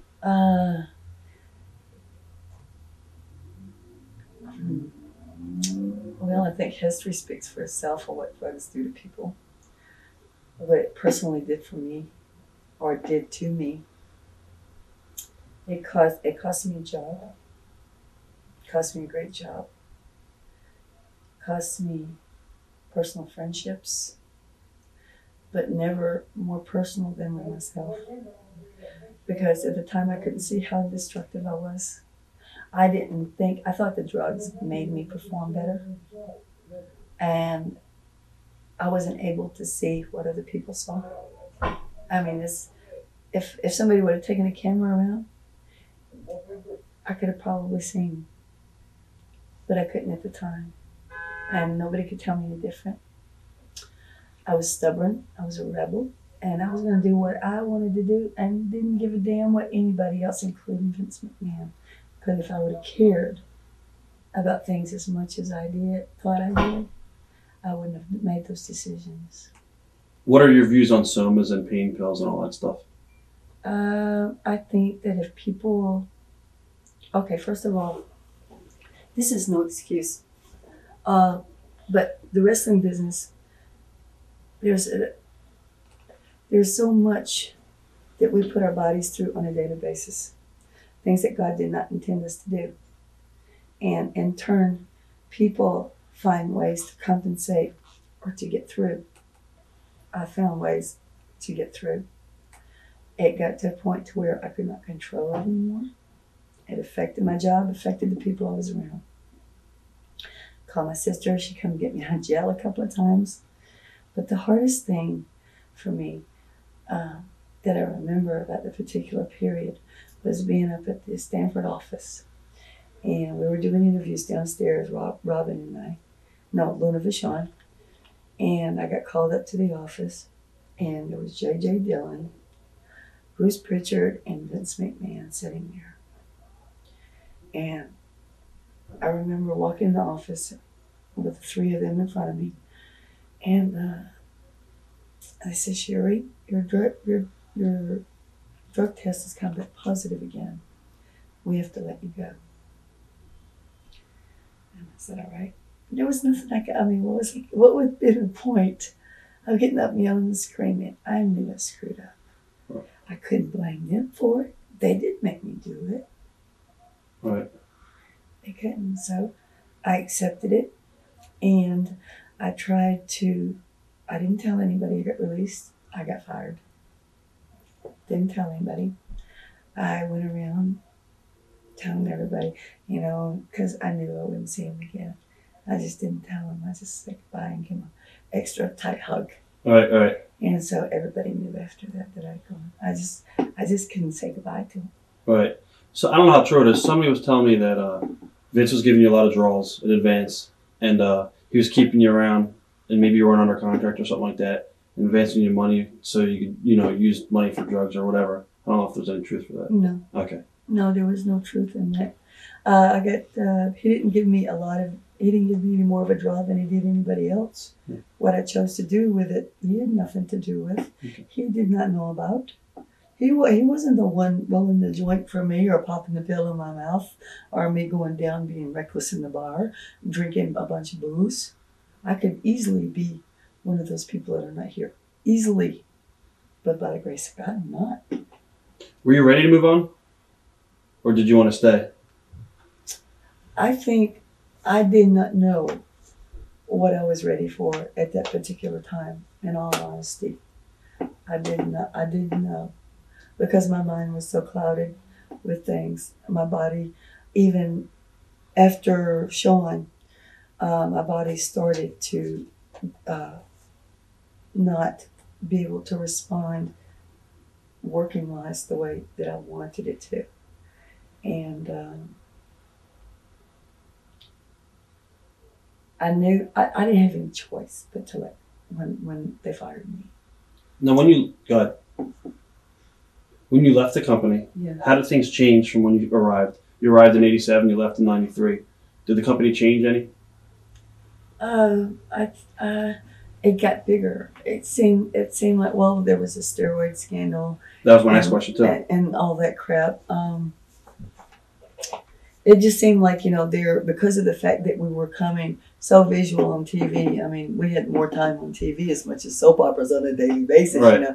I mean, we were household names. And with that comes a lot of responsibility. And of course, the feds started looking into this, that, and the other. I mean, it was just one of those things. It's going to happen sooner or later. Did you prepare yourself for a life outside of wrestling? No, I did not, because I didn't think it was ever going to end. I was very stupid and very dumb. What did you do when you got released? When I got released, I went back home and I started making phone calls. I took a couple of weeks off. Had some serious talks with my mom and my sister about my drug addiction. But still wasn't able to face the fact at the time that I needed help. Right. So I was still in that Sherri zone where I'm going to do what I want to. I was very, very much a rebel and very much a party girl. And I had lost my job with Vince. And at that time, nobody could hurt me any more than I'd hurt myself. And so I just started making phone calls, and then I wound up calling Paul Lee up in ECW. Right. That's how we met. What are your memories of working with Shane Douglas in ECW? Oh, Dr. Martin. What was always important, was really sweet about Shane is that he always had that baby face. I mean, he could look like your typical heel. I mean, he could really get devious looking. But what I remember most about Shane is his love for the business. And I'll tell you a little story on Shane. We were all staying at a hotel. And we would all go into like there was the Shoney's. They had like the buffet bar. Right. So Shane used to, kind of play tricks on us, just, little stuff. So I figured I was going to get Shane back. So Kathy Fitzpatrick was sitting there with, so she distracted Shane. Ask Kathy about this, she'll tell you. And so Shane came back, and I set a plate of spaghetti down in his seat. He sat right in the plate of spaghetti. That's only because he had put something in my seat and I had sat in it before. But Shane was wonderful. He used to get his arm pulled out of socket, and I would always have to put it back in for him. Right. And I was always afraid that, I was doing more damage to him than help. But at the time, it seemed to help, so I did as he requested. But and he used to always tell us, that he was going back to school, he's going to be a doctor.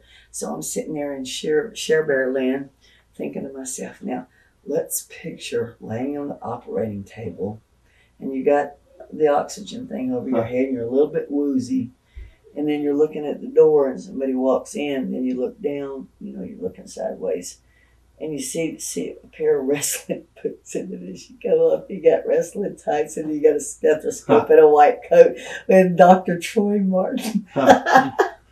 We could just always thought that Shane should have done something like that. Any good memories of ECW? All of them were good. the times that I wasn't fogged up. Ha. I mean, it is so sad because there are so many wonderful things that happen that I can't remember because of drugs and staying messed up. Right. But I have pictures, and what's amazing is I can go back and I look at the pictures now, and the memories come back. I mean, the brain cells didn't all die; Right. some of them died, but you know, they're there. I just have to tap really hard before I can get to them sometimes. Now, you went to WCW. How did that come about? Eric Bischoff obviously contacted you. No, he didn't. No? Okay. No, Kevin Sullivan did. Kevin was booking at the time? Yeah, Kevin and Nancy were up there. Right. Went ECW, remember? Right. And then Kevin went down to WCW. You brought in Eddie, Chris Benoit. And Chris and all that, yeah. Dean. Yeah, and then I got a call from Gary Juster, and he had told me that they were doing the filmings down at Universal. Right. And so they wanted to talk to me to come in. And so I did, and I accepted the job, and Kevin wanted me to work with Dave there for a little bit. I came in with this big old black hat and black dress, so nobody knew who I was the first couple of tapings. So that didn't go as well. And so then they put me with Flair. Right. So that was amazing. How different were the political dynamics in WCW compared to WWF? So totally different. Vince's organization is a family owned. Turner's is nothing but corporate. I mean, Vince may be corporate to the people that work in corporate for him, right. But Vince's office they were always accessible. The corporate office, Turner's corporate office, they knew nothing about wrestling. Yet they were trying to run a wrestling office. They put the guy in Bill, what's his face? Bill Shaw? Yeah, they put him down there. He's a wrestling fan. I mean, this is a businessman. Had nothing to do with wrestling. Right, right. Nothing whatsoever. And it just seemed like they had people in the wrong places. Do you think also with WCW the boys ran the asylum? Of course they did. Right. Of course they did. Was Hogan different at the time? Because now you're working with him in WCW compared to WWF. No. Same? It was the same. Okay. You mean what you want to know is did he like get glory happy? Right. Did he get the big hat? Right. Hey, if I made $100 damn grand for an event, I'd be a little bit glory happy. But to me, he never was. He was the same Terry. Right. What were your early impressions of Eric Bischoff?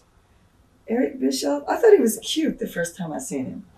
I really did. I thought he was cute, you know. He had that TV face. Of course, I remember him from coming in to the AWA and being the announcer there. And that was right at the end when I was leaving. And so I had remembered him a bit from there. And so the slate was clean up to this point. I mean, we didn't have any problems. So, you know, my initial thoughts of him, you know, this could turn out to be something cool. He's a cool guy. He's willing to give me a chance and not try to pull any kind of BS on me. Right. Yeah, he was always straight up. I know that Eric and I had our disagreements because Eric thought that I was doing things. Got back to the drugs again. Pulled me in the office one day after I had moved to Atlanta. But this was right after my mother had threatened to have me committed because I had a drug problem. So a few days later, I go right into Eric's office. He had called me in for a meeting, and he says, "Sherri, we have the facilities and the means to help you. Do you have a problem? Do you have a drug problem?" I looked at the man right in the face and told him no. Do you regret that? Regardless of whether I regret it or not, it happened. I can't change it. What I can change is what I'm about to say. For so many times, I have dogged Eric Bischoff. I had so much resentment toward him. For what reasons? For what reasons is because at the point in time when I had the drug problem, the very things that he was getting on to me for, he was allowing others to do.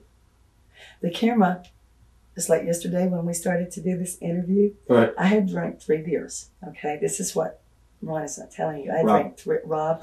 I'm sorry. Okay. Rob is not telling you. I had 3 beers, and I hadn't had 3 beers since like July 18th, and I could not even concentrate, especially after I saw the in-depth questions on this interview. But what I noticed the difference in me now is years ago when I was working for Bischoff, I would not have hesitated to give you that interview. Right. But today, the difference is because of what Eric Bischoff did, and because I don't know if anybody else listened to him or tried to help anybody else, but all I know is if he wouldn't have taken the actions that he took, I might not be here. And for that, I'm grateful. Now, what his, the way that he dealt with other people, that's for him to decide. Was there any kind of stigma on you or any others being from WWF now working for WCW? No. It was all business as usual? Yeah, it was all business as usual. It was, it was always good, to have different companies, that you could go to because it was always good for everyone. Because if there's only one company, you only have one choice. Right. Little competition's good for everybody. Now, did you come to WCW planning just to manage, or did they say you're going to wrestle there, or was it just pretty much managing? It was up in there. It was just managing to begin with, and then as my problems got a little bit worse, and they brought Medusa back in, my body had just gotten to the point, and my brain had gotten to the point to where I just could not do it. Right. I could not perform up to their expectations. Now, how did you wind up getting paired with Ric Flair? Oh God, Kevin Sullivan did that to me. Yeah, Kevin. It worked. Yeah, it did. Wait a minute, was it Kevin or Rick? One of the two did it to me. I can't remember which. Huh. But when we did the thing in Charleston and where I wore the Sting makeup, we came out. We didn't know which way we were going to go. That was not long after I got there, I think. And I had when Sting came through the ropes and gave me the crossbody, when I fell back, if you look through the tape, there's like a puddle there, and you can't tell if it's blood or liquid. You don't know what it is. So everybody in the back thought for sure that I had busted my head open. Well, I had a nice little egg back there, let me tell you. I had to shake it off. It took me a little bit longer than usual to shake it off. But I also had to get ready because I had to climb my happy ass up on top of that turnbuckle and splash Sting. So I had to really shake it off. That was a rough time. It was funny, but I don't know if it was Bischoff or Flair, but it could have been both of them. What was Rick like on the road? Rick on the road? Rick's just an amazing. He's amazing. He talks about his family, his kids, things that we did before, the $100 that I lost from the pool game. We talked about friends. We talked about everything. Now, Rick, he's pretty much old school. Yes. What was he like to work with in terms of getting your spots in? In terms of getting my spots, they were always very generous. Rick was very generous. And being Ric Flair, he did not have to be. They could have just used me as eye candy, but they involved me in the match. The thing that he and Randy always agreed upon was that you could never use me too much in the match because I never went overboard. I always tried to compliment the guys. When they needed some rest time in there, I took the attention, but I knew when it was time to give it back. And what we got from all of that and all that communication was the fans got a really good show. Right. Yeah. Now in WCW, they didn't let you do a lot of good promos. They cut you down. As far as WWF, they let you, pretty much speak a lot. Yeah. Why is that? Your guess is as good as mine. But I would probably think that had something. No, they turned me loose a bit with Harlem Heat. Right. Yeah. Yeah, you definitely talked about. Okay, and with Flair, the interviews, they were what they could be. We got the Who and all that. Right. That was really good. They started letting me have a little bit more camera time. Flair doesn't need a manager in there to talk for him. The Heat. Once we all got in sync together. That was real good. That was a good family. Now, in Rick's book, he talks about stress and the pressures of working for Eric Bischoff. Do you ever recall Rick expressing his stress or having a nervous breakdown? No. Was he pretty stressed out at all? Rick was if he had these feelings, then he hid them very well. Right. You have to understand the relationship that I had with the guys. I wasn't with them. I was with them 24 hours a day. Right. But that was just here and there. That was going to hotel rooms, eating. When we all got together, it was for an event, for a show. and Rick always kept a positive, upbeat attitude with me, because he knew that I looked up to him so much, and he knew that for someone that was younger than him in the business, that his attitudes and influences would go a long way. So he always kept a positive attitude. Now in towns, when you get there and you had nothing to do, what do you do? Would you do anything special? I mean, what's it? Just read? Read. Okay. Yeah. You've pretty much been everywhere already from WWF. So. Yeah. Well, it gets that when you're on the road and all you're doing from the time you get up to after the end of the show, you're traveling. So if the day's over, or you get off a plane, the only thing you want to do is go rest. Right. Because those people are paying hard-earned bucks, and you want to give them their best. I wish that I could have given them more. Thoughts on being paired with Harlem Heat? Oh, those guys were great. Oh, they were amazing. The story behind that one is that when this was like in 95, 96, around the time OJ whacked Nicole or whatever, right. So say he not. He said he didn't do it, but everybody's got their own beliefs, so I'll just keep mine on whatever they are themselves. But anyway, that was our topic of conversation. But they were going to put me with Ron Simmons to begin with, but the whole OJ Nicole came. They thought it was politically incorrect at the time. So instead of putting me with one big old black guy, they put me with two great big old black brothers. Huh. And I tell you what, I formed a really close relationship with those guys. They watched out for my back. They were there. I could talk to them about anything. The boys used to get mad at the Heat right when we first got together. And they knew I pretty much wasn't afraid to say or do anything. I pretty much also could speak my mind. But the guys would come in, Booker T and Stevie, they went in monster tights.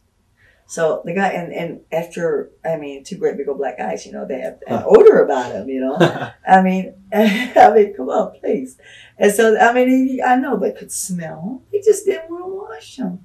So what I did, I went and got this bottle of cold water Woolite, and I got them both together. I pulled them off in the corner. I said, your tights stink. Here's a bottle of Woolite. When you get finished working, have 2 pair of tights, 3 if you have to. But when you get finished wearing your tights at night, wash them out with Woolite, wring them out, and hang them up. They'll be dry the next day.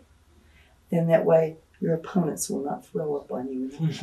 And you're going to have to get everybody mad because they're going to have to make you go do the matches and everything else because somebody's thrown up in the ring, and then you're going to have to replace the canvas. So yeah, they started carrying extra pair of tights and everything, but the boys wanted me to do it because they didn't want to do it themselves. They could say in their own derogatory manner,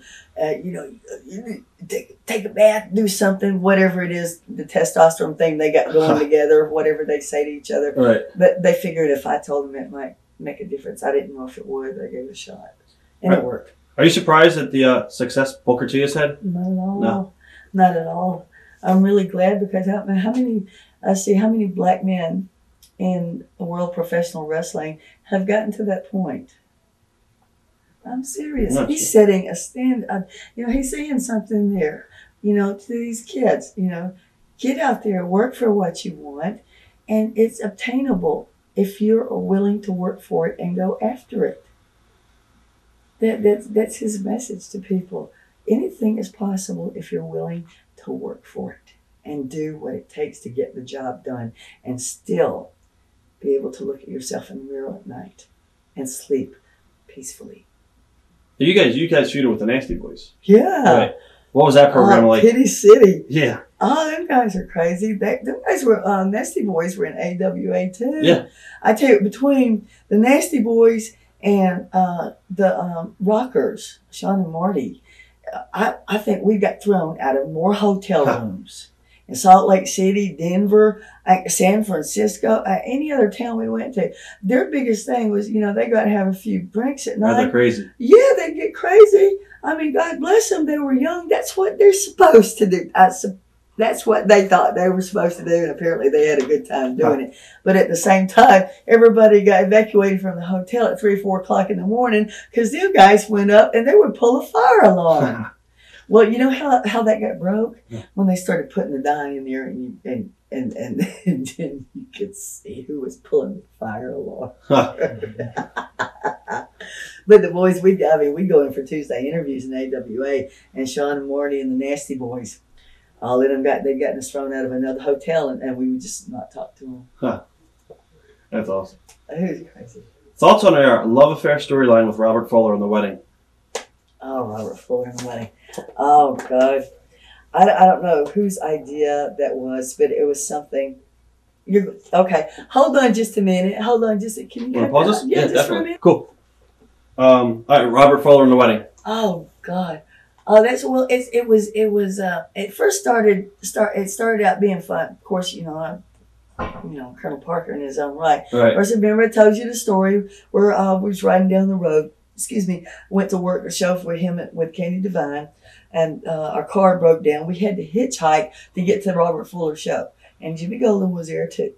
All right, so we get down to the show. We drive up. The semi picks Candy Devine up. The us right in front of the auditorium, Boutwell Auditorium in Birmingham. So we get there in the semi truck, right in the front door. Went this way. Candy went one way, and I went to the other.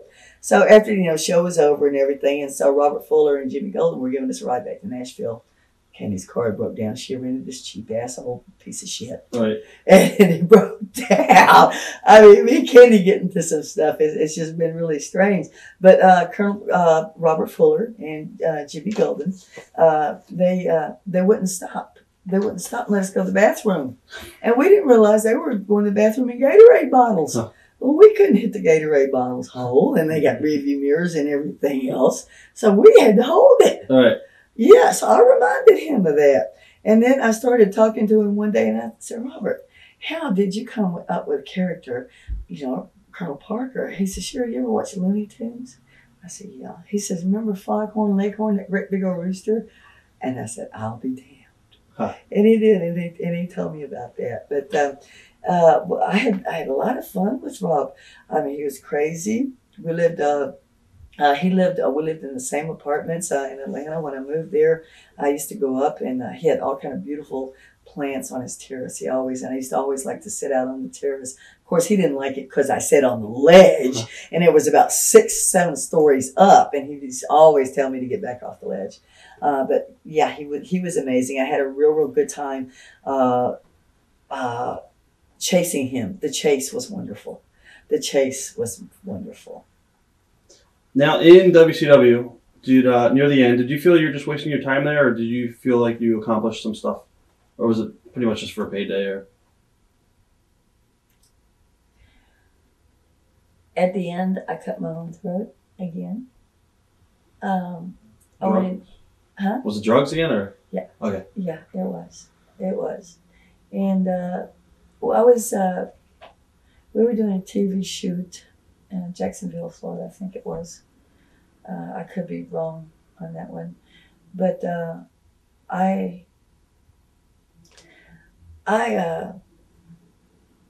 got bored at TV, so I figured I'd get stoned.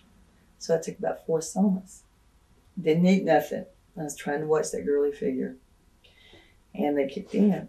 And so, I was about ready to go into Bischoff's office in about 45 minutes or so and get to finish for the show that night.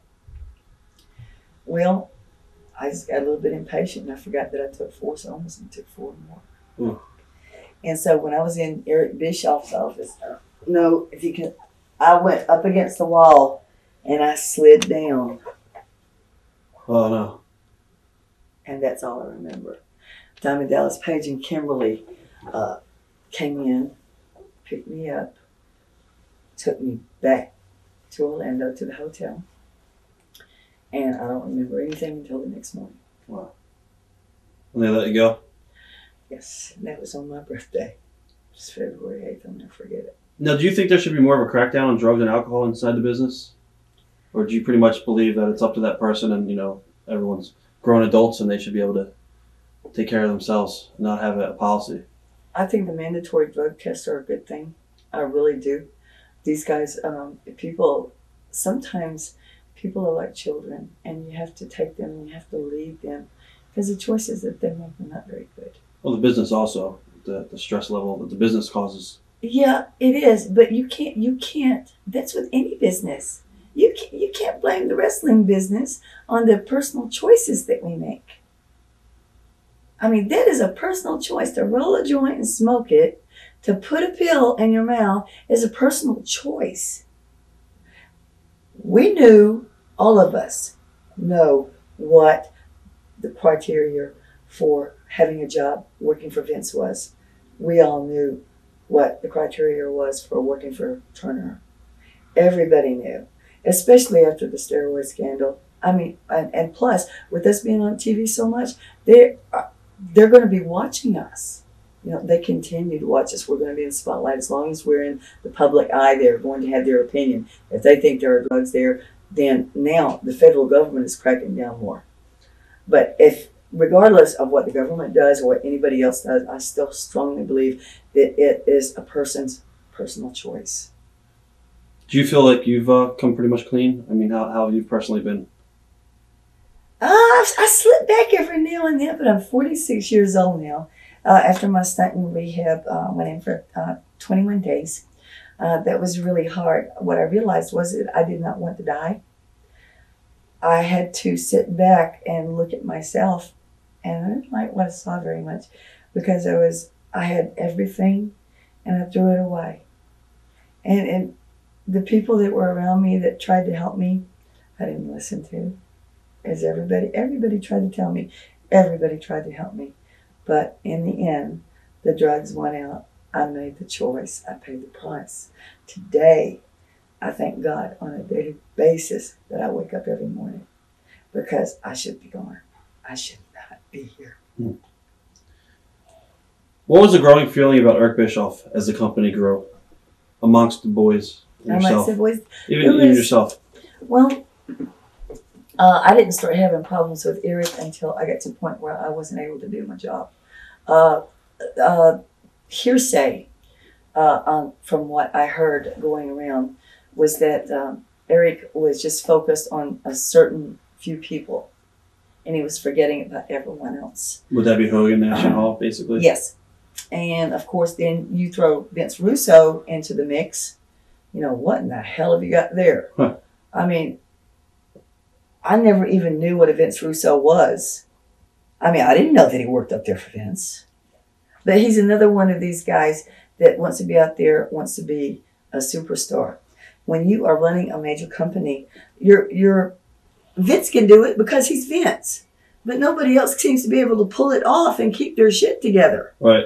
I mean, Vince, you know, he's got people taking care of his company. However, when you put Eric Bischoff out there and you put Vince Russo out there, it becomes the Vince Russo show.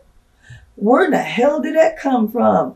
These people weren't paying money to see Vince Russo. That's obvious. The company is dead now. Right. Come on. I ain't just hoping and praying that TNA doesn't do the same thing. You know, that's just my personal opinion.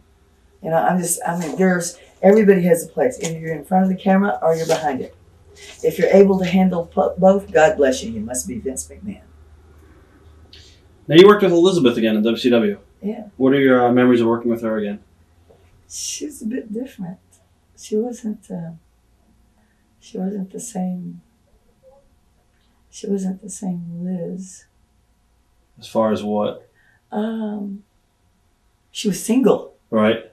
That was the most different thing. She was single, and her and Randy had gotten a divorce.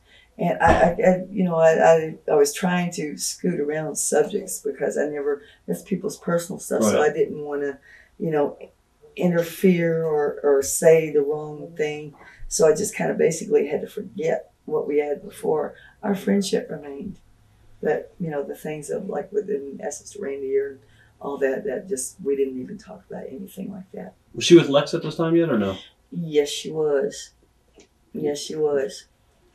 Thoughts on when Benoit and Nancy Sullivan wound up as a real couple out of the angle with Booker, Kevin Sullivan? Well, that was kind of strange because it was close to Nancy and Kevin up in ECW. And then when we all went down to WCW and Nancy and Chris and everything started getting along, and I heard rumors, everybody's talking that they were a couple. Right. And I said, no, it's just a work. They're just working everybody. I'm thinking this to myself. Huh. And then all kind of shit hit the fan. And then I'm just sitting there, because I thought they were working everybody. Right. I really did. I never thought that when Chris and Nancy got together that they would wind up being a couple. Never thought that, but that just goes to show you there are some boundary lines people don't need to cross, I guess. What I mean by that is that sometimes in our business we have a tendency to put too many personal issues there. And so when you put personal issues there and you do things, you have to be able to accept the consequences of what it brings. Did you ever feel insulted when WCW would do an angle and try to work the locker room? They did stuff with Brian Pillman, I don't know. No. Just business? Just business. Okay. I mean, it's a business. That's all it is. We are here to entertain people. I mean, that's why we're doing this interview today. I'm answering all these questions. That's why guys go out and work 300 nights a year to get on airplanes, spend time and hours away from their family, is because we can give these people everything that they have paid for. So every dollar that they earn on a daily basis, and they come and they spend that hard-earned money at a wrestling match, they get everything that's coming to them. They want to forget about their life. They want to be entertained. And that is what we do. We go out there and wrestle regardless of how you characterize us. You know, if we're wrestlers, we're entertainers. What the hell does it matter? We will go down in history, each and every one of us, knowing that we gave our best. And the ones that screwed up, we know we screwed up because we have to live with it every day. Now, Eric Bischoff, was he approachable if you ever had any problems? Yes. What about Vince? Would you have to go through the line of command for Vince pretty much? Or nope. You could go right up to him? Yes. Okay. Yes, to this very day. I can call up to that office and the man will answer the phone. All right. He will. That's a fact. Now, when you left WCW after the incident with Eric Bischoff, how hard was it to adjust again outside of the spotlight? It was real hard because my mind was still really hazy. I had a couple of minor setbacks, but you know it happens. You know, I don't claim to be an angel. I lost 2 wonderful jobs. It meant a lot to me because of drugs. Not so much about alcohol, but you know what, the combination of winding up doing things. You think that people have a tendency to think they're invincible. I had that so bad. I mean, in my 20s and 30s, I thought it would never end. I didn't think my body would ever hurt. I didn't think that I would be sitting here telling you all the stories that I heard women before me sit down and tell. But then again, when I was watching them do it, I said, that is not going to be me. But you know what? It is. It is. Now, Monday Night Nitro happened with WCW, and they did a skit with Medusa dropping the WWF Women's title in the trash can. Did that offend you at all, or did you think it was just business? And you know, it's business. Okay. You actually came back in 2000 for a match with Medusa. Yeah. What were the circumstances behind that? I think Russo is there now running the show. They wanted me to bring back. They wanted me to start wrestling again, and my body was not able to do it. And that was after the rehab and everything. But with trying to deal with pain and what I had done to my body previously, it was a hard thing to go back and try to do, because I was in essence going back and looking my demons in the face and confronting them and getting very weak and falling off the wagon. Not off the wagon, off the... What do they call off the wagon? That would sound like an alcoholic, I guess. Alcoholic off the wagon. What would they call somebody that does pot a lot? A pill head. a pill head and all that kind of stuff, you know? Right. Vince Russo, we briefly talked about him. Your thoughts on Vince and your brief encounter with Vince Russo? Russo? I think Vince Russo may have, but I haven't seen yet, a good mind for wrestling. I don't know if he wrote any of my stuff when I was up there. I really have no idea, because I think all my stuff came from Pat Patterson and Vince and Terry Garvin. I mean, I don't really remember Vince Russo being up there except for an office boy. Right. I think that was his function. I think he should have stayed an office boy, because apparently he's been the ruin of a major company, and God knows what is he doing. I mean, I haven't watched TNA. Yeah, he's involved with them too. Oh. But he's apparently leaving for a religion. So that's the he was a born born again. Was he? He's going on Maybe the there's DiBiase thing, I think. Yeah. Maybe there's hope for him after all. Now, have you ever been contacted by working for NWA TNA, Jarrett, at all? Yeah, they wanted me to come down last year, but my husband and I were on our way to Dallas. We had been doing commercial construction at the time. We were rebuilding dress barns, Victoria's Secret, and Taylor's, and things like that. And I was in commercial construction, and that in itself is a hard job. And when I was living in Lexington at the time, and I just, like I do every year, I go through my phone books and I call everybody, wish everybody Merry Christmas, Happy New Year. And Jeff Jarrett had called me, and he wanted me to come down to do TNA. They had this girl they were pushing, wanted to know if I'd work with her, and he gave me the dates, and then Was that Trinity? Yeah. And he wanted me to come down and work with her, and I said I'd be happy to. He gave me the dates, and I was going to be in Dallas, and at the point in time we couldn't agree that they would fly me there because I had to be back for my job. Right. Has Vince McMahon ever contacted you about putting you in the Hall of Fame at all? No. No. Okay. I'm not old enough yet, apparently. That's good, though. That just means that I still have a chance, though. What do you miss the most and least about being part of a national company? My friends. Right. The camaraderie. Did you miss the travel? God, no. Are you kidding? No way. Do you know that I still have every booking sheet that I ever got from WCW and WWF? Wow. Everyone. I was going through my stuff the other day, and I got a check stub from Crockett Promotions, 1982. I still have the pay stub. Wow. I couldn't believe it. It was just amazing going through my stuff. What's your favorite place that you've been to? My favorite place.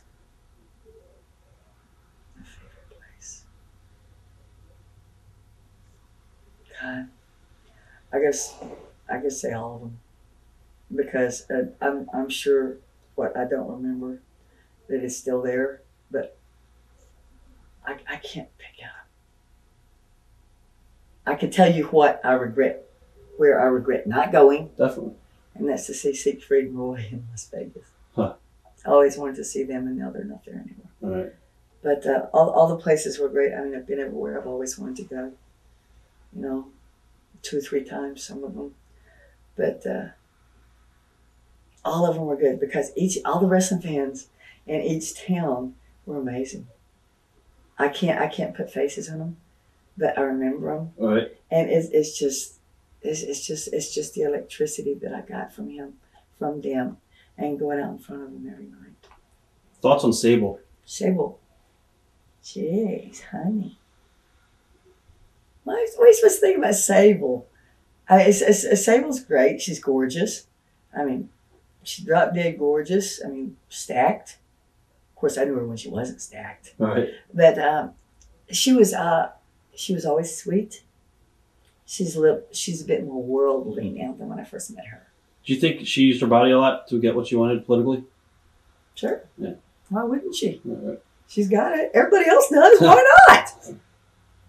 Hey, I was doing the thong thing and doing naughty stuff long before any of these guys came along.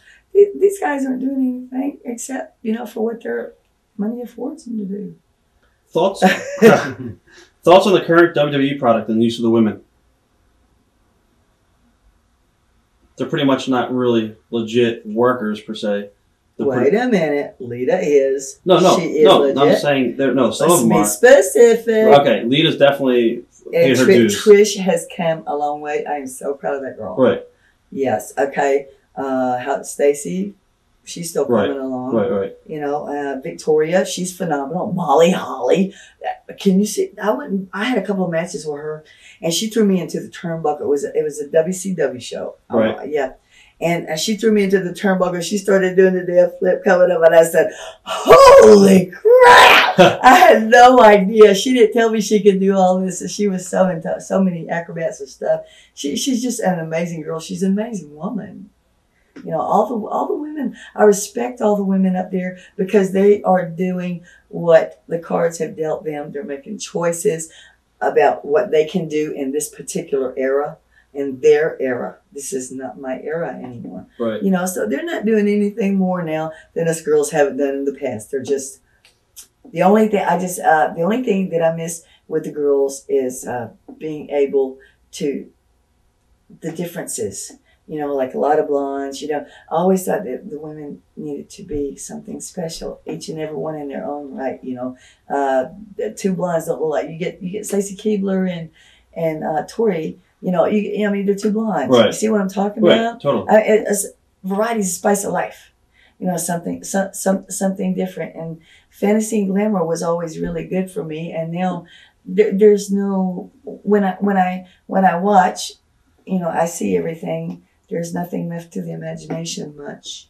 But I'm sure that in this day and time, in their era, this is what they want. This is what the office wants.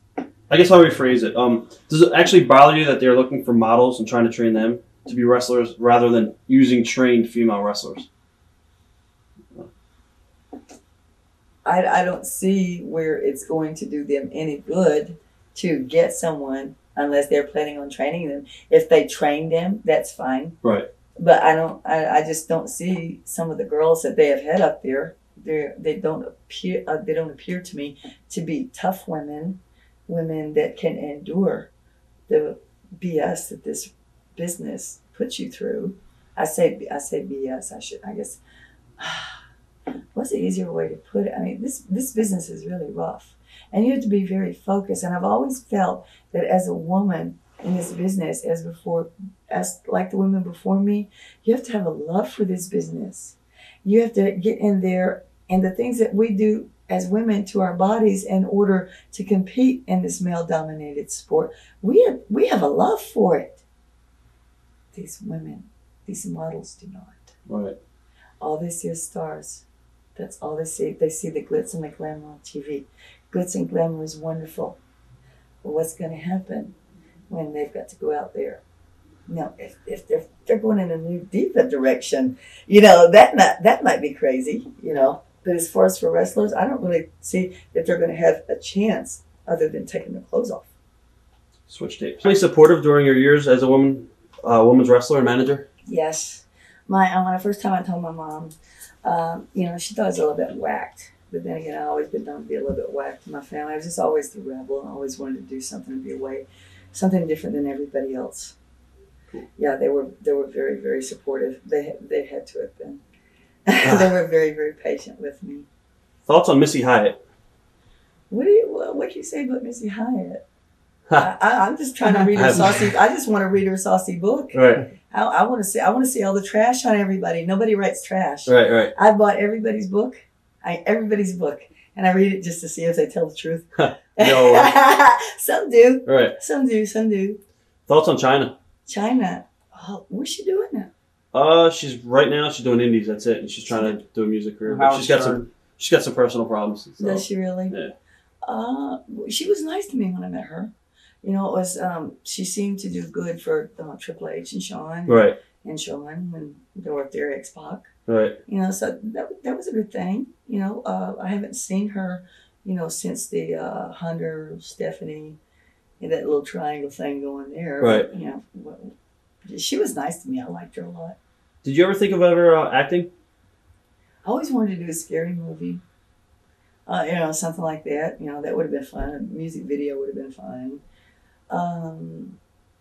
I just never looked into it. Okay. With the latest craze in the wrestling books, would you ever have any interest in writing one? In the process. Really? Yeah, I'm in chapter 4. Oh, cool. Awesome. Yeah, but I can't tell you everything on interviews. Otherwise, nobody will buy my book. What's the title of the book? Do you know yet? No, I ain't telling you. Ah, cool. Now, in this day and age, the lack of kayfabe, does it bother you? No. No. It's pretty much open after Vince exposed the business. Yeah. I mean, what's? I'm like half old school, half this generation. Right. I mean, so you know, it's done. Either you do it and you live the way it is, and you live the way it was.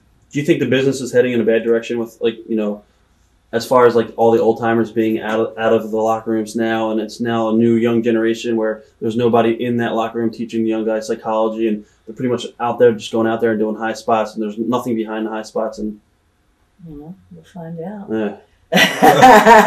We'll find out. We'll see. But it's the one thing that's always made the wrestling business successful is the new talent that keeps coming back in, and right.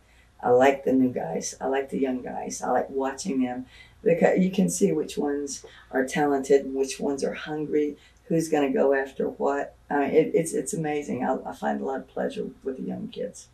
How do you feel about influencing so many of today's independent female wrestlers? As long if my influence is a positive thing, that's good. And as far as my mistakes, drug abuse, loss of jobs, I hope they'll look at that and think before they do things. Right. I hope that they'll take care of themselves better. What do you think are some of the biggest mistakes that some of the indie wrestlers are doing now, female indie wrestlers in particular?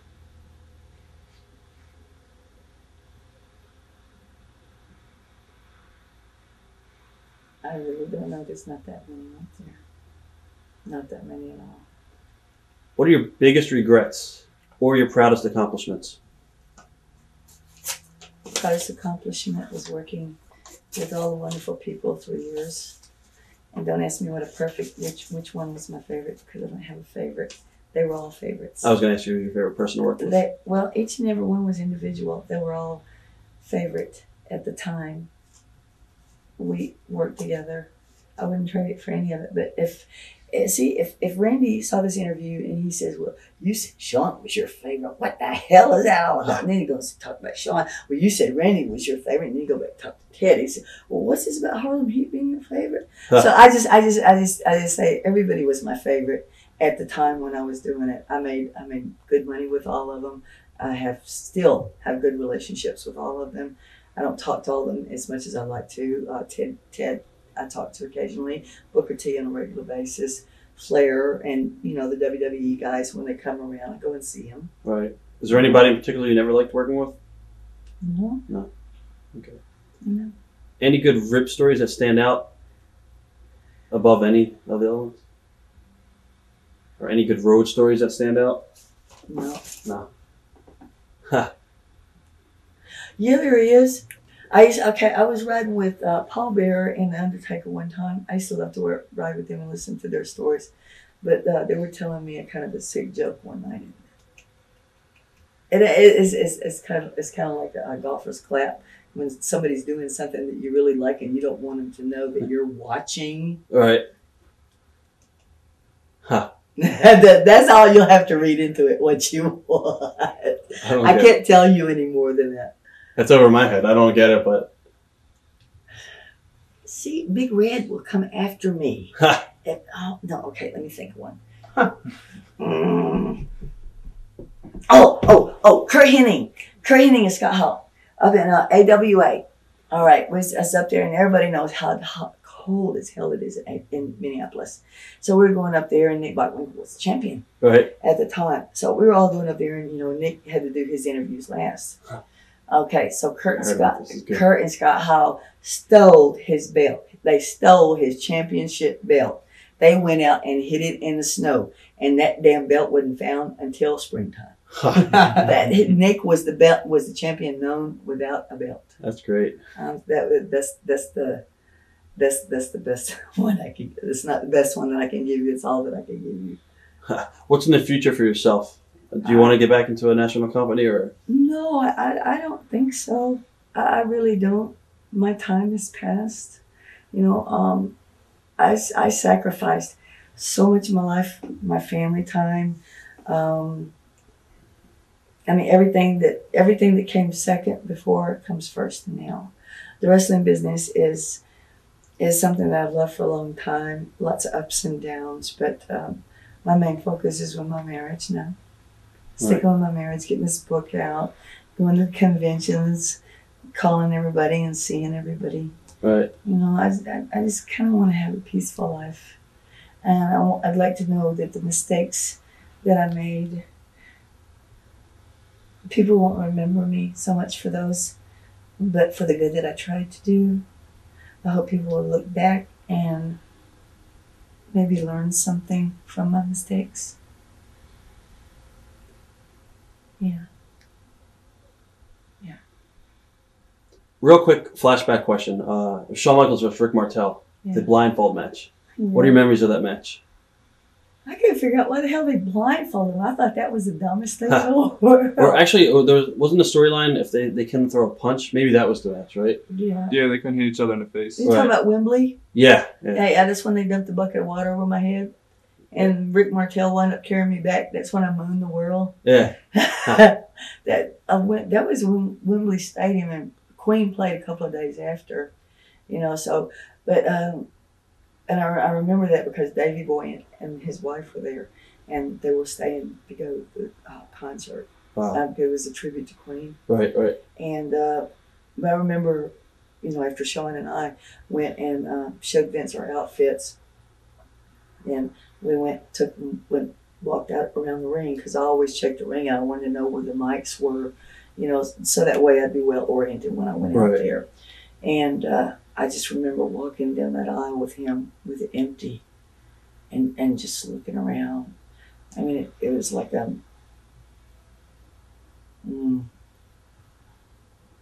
it was probably one of the best adrenaline rushes that I've ever got in my life. One of the things I'll always remember.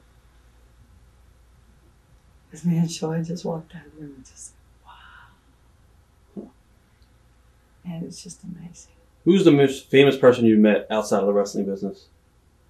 Let's see. Okay. I was always known as a camera buff. I carried a camera with me everywhere. Right. Okay. And the guys, and I'm marked out for everybody. I mean, right. I'm a mark for the guys. I really am. I love it. I love everybody. But let's see, and they get on to me because I carried the camera. But, I never took anything bad. Right. Just, like the Papa Shango wearing the Undertaker's hat, and the Undertaker, using the Papa Shango's beads or whatever they were, just play things. I'm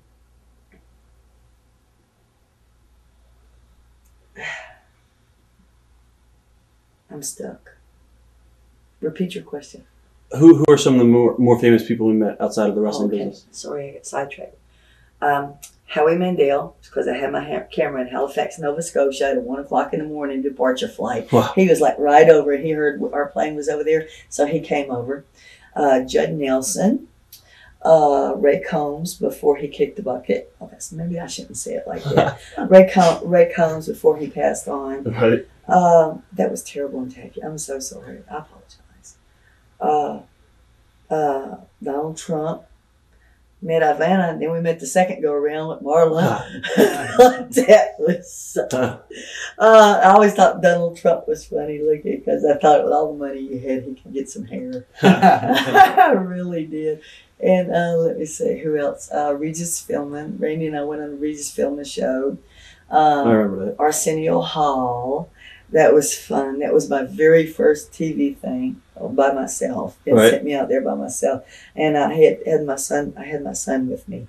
There was 10,000 Maniacs and Wesley Snipes. Oh wow! Yeah, I never forget. So you met Wesley in the green room? Yeah, he was real nice. He was nice. I enjoyed meeting him.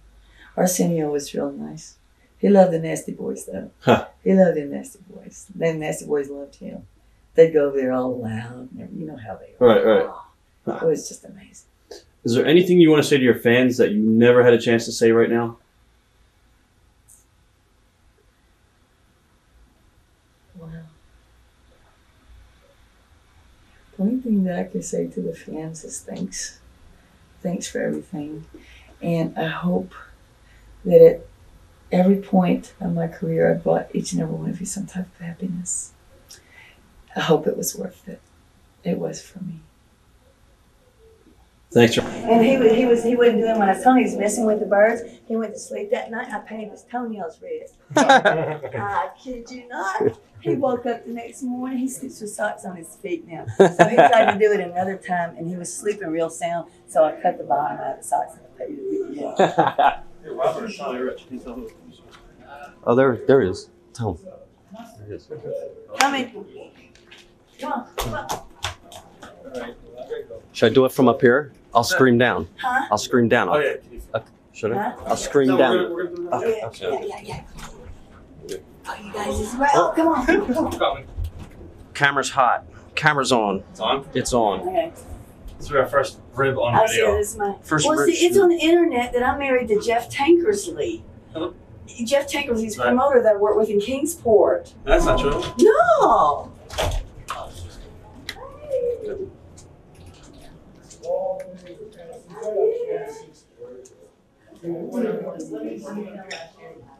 Yeah. Rob, problem.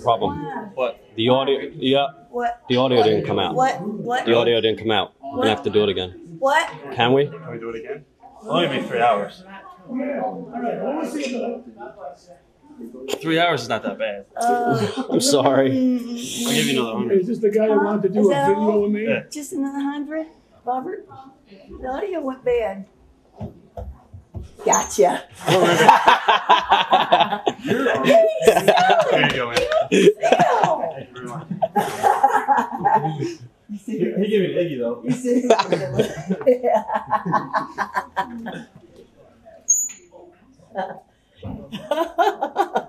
That was good. Thank you, Sherri. You're welcome, President.